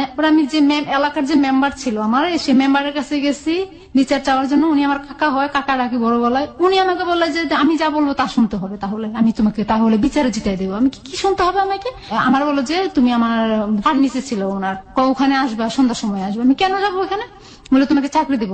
আম্মা বলছে যে যাবি। আমি কই না, ওনার তো মতলব খারাপ। তুমি তাহলে সন্ধ্যার সময় আমাকে যেতে বললো কেন? আমি বুঝে গেলাম যে ওনার মতলব উনি সন্ধ্যার সময় যাওয়ার মানে চাকরি দিতে হলে সন্ধ্যার সময়, দিনের বেলায় কি হয়েছে। পরে উনি আমাকে সন্ধ্যার সময় যেতে বললো, আমি দিলাম না। পরে আমাকে মোবাইলে বললো যে আমি যা বলবো তা করতে। আমি কি করবো কাকা, আপনার সাথে আমি কি করবো? আপনি তো আমার কাকা, এক গলা যাকে আমি কাকা বলি, বড় ডাক, বড় বাপের চেয়ে ভালো করে আপনাকে সম্মান করি, শ্রদ্ধা করি। আপনি কি যেটা বলবেন সেটা কি শুনতে হবে আমাকে বলেন? তুমি আমার সাথে আমাকে সময় দিতে হবে। কি সময় দেবো আমাকে? উনি আমাকে ফিজিক্যালি রিলেশন করার জন্য অফার করলো। এগুলো আমি রেকর্ডিং করে ফেললাম কথাগুলো। ওগুলা করার পর আমি আম্মাকে শোনালাম, আম্মা দেখেন আপনি কাকার মেম্বাররা বিশেষ করে মেম্বারে এই কাজটা করতেছে। পরে হলো এখন কিডনির ব্যাপারটা হচ্ছে, এখন আরিফ বলতেছে আরিফ ঢাকা চলে গেছে। আরিফ বাড়ি থেকে ঢাকা চলে গেছে, মোহাম্মদপুর। ঢাকা চলে আসার পরে ও বলতেছে কি কিডনির ব্যাপারে একটা ট্রাই করতেছে। ও আমার গ্রুপটা জানছে, যায় না, ও ট্রাই করতেছে, বিভিন্ন হসপিটালে যেতেছে, ট্রাই করতেছে এটা নিয়ে। ও নিজেও ট্রাই করছে? হ্যাঁ, ও নিজেও ট্রাই করতেছে। তো আমার বললো যে কি একটা কাজ করো, ঢাকায় আসো তুমি। আমি বাড়ি থেকে ঢাকা আসলাম। আসার পরে ওই যে ও কি করলো, আমারে নিয়ে বসে বসে কিছু লিখলো, আমার গ্রুপ দিয়া আর আমার ফোন নম্বর দিয়া এই যে একটা লিখলো, ও কয়েকটা পোস্টার লিখলো। আচ্ছা। হ্যাঁ, অনেকগুলো হাতে লেখা পোস্টার লিখলো, এখানে একটা ঘাম কিনলো। কেনার পরে ও সরোয়ার্দী কিডনি হসপিটালের অনেকগুলো লাগাইলাম। তো পোস্টারগুলো লাগালো? হ্যাঁ, ও নিজে হাতে লাগালো? ও লাগাইছে, আমিও লাগাইছি। আপনিও লাগালেন? হ্যাঁ, দুজনই লাগাইছি। ওকে। পোস্টারে কি ছিল ভাষা? হ্যাঁ, কিডনি বিক্রি করতে চাই, কিছু টাকার বিনিময়ে ফোন নম্বর এত এত, রক্তের গ্রুপ এটা। ও মোহাম্মদপুর ওর বাসায় চলে গেছে, ওই যে বন্ধু বান্ধবের সাথে যে মেসে থাকে ওখানে চলে গেছে। আমার তো থাকার আর কোনো জায়গা নেই। স্টেশনে গেলাম তো 10:30টার দিকে আমার কাছে একটা কল আসলো। একটা কল, জিহাদ নামে একটা ছেলে একটা কল করছে। কল করে বলে যে কি আপনি কি, আমার নাম ধরে বলো আপনি কি অমুক, আমি কি হ্যাঁ আমি। বলে যে আপনি কি কিডনি বিক্রি করতে চান? আমি কি হ্যাঁ। কেন? আপনার তো এটা ফোন নম্বর আপনার। আমি কি হ্যাঁ এটা আমার। কেন, কি হয়েছে? আপনি আমার বলো আপনি কোথায় থাকেন? আমি মিথ্যা কথা বললাম, আমি মোহাম্মদপুর থাকি। কি হয়েছে? আমার ভাইয়ের তো কিডনি 2টা ড্যামেজ হয়ে গেছে, তো রক্ত লাগবে কালকে। আমার যে সময় ফোন করছে বলতেছে কালকে ওর ডায়ালিসিস দিতে হবে, তো ডায়ালিসিসের জন্য কিছু রক্ত লাগবে। পরে আমি কি বললাম, আমি কিছু ঠিক আছে, আমি কালকে সকাল 10টার দিকে আসতেছি। কোথায় আসতে হবে? শ্যামলী ইয়াতে আলমার কাজুল হসপিটালের পিছনে একটা ইয়ে আছে, কিডনি হসপিটাল, ওটাতে আসেন। তো ওখানে গেছি, আমি আসছি, আইসা তারপর আরিফের খবর দিচ্ছি। আমি বলছি তুমি একটু দাঁড়াও, তুমি যে আমার সাথে আসছো, তুমি ও ছেলেটা যেন এটা বুঝতে না পারে, তুমি আমার পিছনে থাকবা, ও কোথায় নিয়ে যায় আমাকে সেটা দেখবা। ঠিক আছে। তো জিহাদ আসাদ গেট আসলো, আইসা আমি কই জিহাদ বললাম, আমি জিহাদ ভাই আপনি একটু আসাদ গেট আসেন, আইসা আমাকে করে নিয়ে যান, আমি তো ওদিকে যেতে পারতাম না, চিনি না দিকে। আচ্ছা ঠিক আছে। জিহাদ ভাই আসলো, আইসা আমাকে বাসে উঠলাম। আমরা যে বাসে উঠছি তার অনেকটা পিছনে আরিফ উঠছে, ওই বাসে অনেকটা সিট পরে উঠছে পিছনে। উঠা শ্যামলী নামলাম, নেওয়ার পরে ও হসপিটালে গেলাম। যাওয়ার পরে ওরা আমার সবকিছু টেস্ট করলো, ব্লাড টেস্ট করলো, আমার ব্লাড কোনো ভাইরাস আছে কিনা, কোনো সমস্যা আছে কিনা, সব টেস্ট করে ওকে করলো। ও করে 1 ব্যাগ রক্ত দিতে হবে। তো আমি যে জিহাদের সাথে কথা বলতেছি, একদম কাছাকাছি যে কথা বলতেছি, তো ওটা আরিফ সহ্য করতে পারতেছে না। ও বললো আর কি আমাকে যে আমি সহ্য করতে পারতেছিলাম না, তাই চলে আসছি। ও হসপিটাল থেকে বাইরে বাসায় চলে আসছে, মোহাম্মদপুর চলে আসছে। 1 ব্যাগ ব্লাড দেওয়ার পরে আমি ওটা দাঁড়াতে পারতেছিলাম, আমার মাথা ঘুরাচ্ছিল। পরে জিহাদ আমাকে ধরলো, বললো জিহাদ বললো যে চলেন বাসায় দিয়ে আসে। আপনার রক্তের গ্রুপ যেন কি? ও নেগেটিভ। ও নেগেটিভ। হ্যাঁ। আমার বললো যে কি হ্যাঁ আপনাকে বাসায় দিয়ে আসি। তা আমার তো মোহাম্মদপুর কোনো বাসা নেই, আমি তোকে মিথ্যা কথা বলছিলাম। আমি ঠিক আছে, আপনি আমাকে আসাদ গেট নামায় দিলেই হবে। তারপরে ও বাসে করে আমাকে আসাদ গেট নামায় দিয়ে আমাকে 2000 টাকা হাতের মধ্যে দিল। তো আমি রিক্সায় করে মোহাম্মদপুর পর্যন্ত গেছি। যার পরে আমি আরিফকে ডাকলাম যে দেখো 2000 টাকা দিয়েছে। তো আরিফ বললো ঠিক আছে চলো আমরা হোস্টেলে যাই। তো হোস্টেলে একটা রুম নিল, ফার্মগেট একটা হোস্টেল আছে, ওখানে একটা রুম নিল। ও দেখলাম কি যখন ও রুমে গেছি আর তখন দেখলাম পরের দিন সকালবেলা ও একটা মেয়ের সাথে কথা বলতেছে। তো ওই মেয়েটা তো যেদিন রাইতে গেছি ওদিনে 12টার সময় ফোন দিছে, আর আমি হ্যালো করছি, আর মেয়েটা কেটে দিছে। ও ছিল তখন বাথরুমে। তখন আমি চুপ করে বসেছিলাম। তো যখন কলটা আসছে আমি নাম্বারটা মুখস্থ করে ফেলাইছি। কি করছি, ওই মেয়েটার ফোন দিছে। আমি মেয়েটার বললাম যে তুমি কে? আমার নাম বিথি। তুমি কার সাথে কথা বলো? বলে রাফির সাথে কথা বলো। আমি কে রাফি? কয়ে যে এই নাম্বারটা দিয়ে কথা। আমি ওর নাম তো রাফি না, ওর নাম তো আরিফ, ও আমার হাজব্যান্ড, ওর আরো একটা বউ আছে। কি বলেন? আমি বললাম যে ওর সাথে কিছুদিনের কথা বললো। মানে অনেকদিনে পড়েছে, ওর সাথে কোনো প্রেম সম্পর্ক না। আমি তো কি একটা প্রেম সম্পর্ক না হলে তুমি কিছুদিন ওর সাথে কথা বলতেছো? আমি কি তোমার কি বিয়ে হয়েছে? আমার বিয়ে হয়েছে। আমি কি তাহলে ওর সাথে কথা বলার দরকার না? আমার হাজব্যান্ড। মিথ্যা কথা বলেন কেন? আমি কি মিথ্যা কথা বলতেছি না, ও আমার হাজব্যান্ড। পরে আমি ওর সাথে ফোন কাটা দেওয়ার পরই মেয়েটা ওর কাছে ফোন দিছে, আরিফের কাছে ফোন দিছে। আরিফ বাইরে থাকতে আরিফের কাছে ফোন দিছে, যে বলে তোমার বউ আমার কাছে ফোন দিছে, তুমি নাকি বিয়ে করছো। এগুলা ও আবার বাইরে থেকে নাস্তা নিয়ে আইসা ও আবার আমাকে এগুলো বলতেছে। ও আমার এগুলো বলতেছে, আমার বইলে অনেক আসছে ওদিনই। আমি ব্লাড, আমি ওকে পা ধরে বলতেছে তুমি আমাকে আর মারো না, আমি মরে যাবো, কারণ আমি কালকে ব্লাড দিছি, আমার শরীরের কিচ্ছু নেই। দেখো আমি উঠে দাঁড়াইতেও পারতেছি না, আমার খুব কষ্ট হচ্ছে, তুমি কেন আমাকে মারতেছো? এরকম আমি অনেক কান্নাকাটি করতেছি ওর পা ধরে, তুমি আমাকে আর মারো না, আমি মরে যাবো। তো আমি বলছি যে ঠিক আছে, আমি নোয়াখালী চলে যেতেছি আবার। তো আমি নোয়াখালী চলে আসছি। আর ওই যে জিহাদ আমাকে ফোন দিছে, জিহাদের সাথে কন্টিনিউ আমার চলতেছে। ওইখান থেকে আরিফ আমাকে ফোন দিতেছে, দেখো ওদের কিডনির ব্যাপারটা কথা বলো না, ওরা কি বলতেছে বলো না। আচ্ছা ঠিক আছে দেখতেছি। আমি ওখান থেকে জিহাদ আবার আমার পছন্দ করছে, ওটা আবার জিহাদ আমাকে ফোনের ভিতরে জানাইতেছে। ওই জিহাদের বাবা আবার ওদের এলাকার সিরাজগঞ্জে ওদের বাড়ি, তো উনি আবার ওই এলাকার চেয়ারম্যান, বর্তমান চেয়ারম্যান, উনি এখনো চেয়ারম্যান আছেন। তো ওই চেয়ারম্যান তো উনি ঢাকায় আসছে, আসার পরে জিহাদ আবার ঢাকায় পড়াশোনা করে। তো ঢাকায় আসছে, ছেলের বাসায় আসছে, ওই চেয়ারম্যান আসার পরে আমার খবর দিছে। আমি আবার আরিফে ফোন দিছি, আমি কই তুমি মামা আমার টাকা দাও, 100 টাকা দাও, আমার ঢাকা যাইতে হবে। বলে যে কি তাহলে তোরে 100 টাকা দেবো, তুই তোর মারে আমার কাছে না দিয়া যা। আমি কই তুমি এইভাবে বলতেছো কেন, গালাগালি কেন করতেছো? কয় তাহলে আমি তোর 100 টাকা কোথেকে এনে দেবো, কিসের বিনিময় দেবো? আমি কই দেখো কিডনির ব্যাপারটা দিতে হবে না, তুমি এমন করো না, তুমি না দেন মুক্ত হইতে চাইতেছো, তাহলে তুমি এমন করতেছো কেন? কয় আমার কাছে টাকা নাই। অনেক কান্নাকাটি করছো, টাকা দেয় না। পরে আমি আমার কাছ থেকে টাকা নিয়ে অনেক কাকুতি মিনতি করে আমি আমার কাছ থেকে টাকা নিয়েছি, নিয়ে আমি ইয়াতে ঢাকা আসছি। আইসা ওই চেয়ারম্যানের সাথে দেখা করছে। চেয়ারম্যান বলতেছে যে কি কিডনি আমরা নেবো, তো একটা কাজ করো, তো আমার বাড়িতে যাই কদিন থাকতে হবে তুমি। আচ্ছা ঠিক আছে। তো ওই অবস্থায় আমি কোনো কাপড় চোপড় আনি নাই, আমার গায়ে যেটা ছিল ওইটাই, আর আমি বোরকা পরে আসছিলাম। ওনাদের এলাকায় নিয়ে গেছেন, ওখানে বলতেছে যে ওনাদের ছেলের সাথে নাকি আমাকে বিয়ে দিবে, যেটা কিডনি দুটাই ড্যামেজ, ওটার সাথে আমাকে বিয়ে দিবে কিসের কি বিয়ে দেবে কি, আমি তো রাজি না। আমি কি বাবা এটা কি ধরনের কথা? আমি কয় না শোনা, এটা মিথ্যা কাবিন হবে। কাবিন তো কোনোদিন মিথ্যা হয় না। দেখো এখানে কোনো মৌলবি দেওয়া হবে না। আমি কি মৌলবি না হলে একটা ছেলের আর একটা মেয়ের কাবিন হলে ওটা বিয়ে হয়ে যায়, আর আপনাকে ছেলেকে আমি বিয়ে করবো না, আমার একটা হাজবেন্ড আছে। সমস্যা নাই, তোমার গার্জিয়ানকে। তো আমি আরিফরে দেখাইলাম যে ও আমার চাচাতো ভাই হয়, এটা হাজবেন্ড সেটা বলি নাই, ও আমার গার্জিয়ান, আমার ফ্যামিলির বেশিরভাগ সময় দেখাশোনা ওই করে। আচ্ছা ঠিক আছে, তো ওকে খবর দাও। তো আমি প্রায় ওদের ওখানে 6 দিন ছিলাম। 7 দিনের মাথায় আরিফকে খবর দিলাম। আরিফ বলে যে আমার কাছে টাকা নেই। তো আমি চেয়ারম্যানকে বললাম যে কি বাবা আমাকে কিছু টাকা দেন, আমার ভাইকে টাকা পাঠাইতে হবে। মানে চেয়ারম্যানের উদ্দেশ্য হচ্ছে যে আপনাকে বিয়ে দেওয়ার পরে আপনার কাছ থেকে কিডনিটা নিয়ে নিবে, তারপর আবার ডিভোর্স হয়ে যাবে। হ্যাঁ, ডিভোর্স হয়ে যাবে। ওকে। চেয়ারম্যান আমাকে 1000 টাকা দিল। তো আমি 200 টাকা হাতে রেখে 800 টাকা আরিফের জন্য পাঠিয়ে দিছি। তো আরিফ নোয়াখালী থেকে সিরাজগঞ্জ গেছে। এখানে 2 ঘন্টার ভিতরে কাবিন হলো, কাবিন রেজিস্ট্রি 2 ঘন্টার ভিতরে সবকিছু কমপ্লিট হয়ে গেছে। মানে আপনার সঙ্গে? হ্যাঁ, আমার সাথে ওই যে ছেলেটা কিডনি নষ্ট। হ্যাঁ, কিডনি নষ্ট, ওর নাম হচ্ছে হিরণ। তো চেয়ারম্যান বলতেছে দেখো মা, এটা নিয়ে করো না, তুমি যদি কিডনি নেওয়ার পরে বলো যে আমাদের বাড়িতে থাকতে চাও, সারা জীবনের জন্য তোমাকে আমরা রেখা দেবো, আর যদি বলো না থাকতে চাই না, তাহলে থাইকো না, সমস্যা নাই। এটা তো আমি বললাম যে আচ্ছা বাবা এটা কিসের জন্য করা হয়েছে? কয় দেখো এটা উকিলে এটা করা হয়েছে এই মাধ্যমে যেন পুলিশি কোনো ঝামেলা করতে না হয়।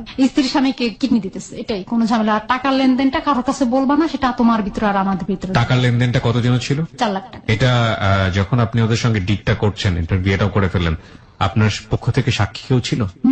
সাক্ষী ছিল আরিফ। আর এছাড়া পরিবারের অন্য কেউ জানতো না? না, আমার পরিবারের কেউ জানতো না এই ব্যাপারটা।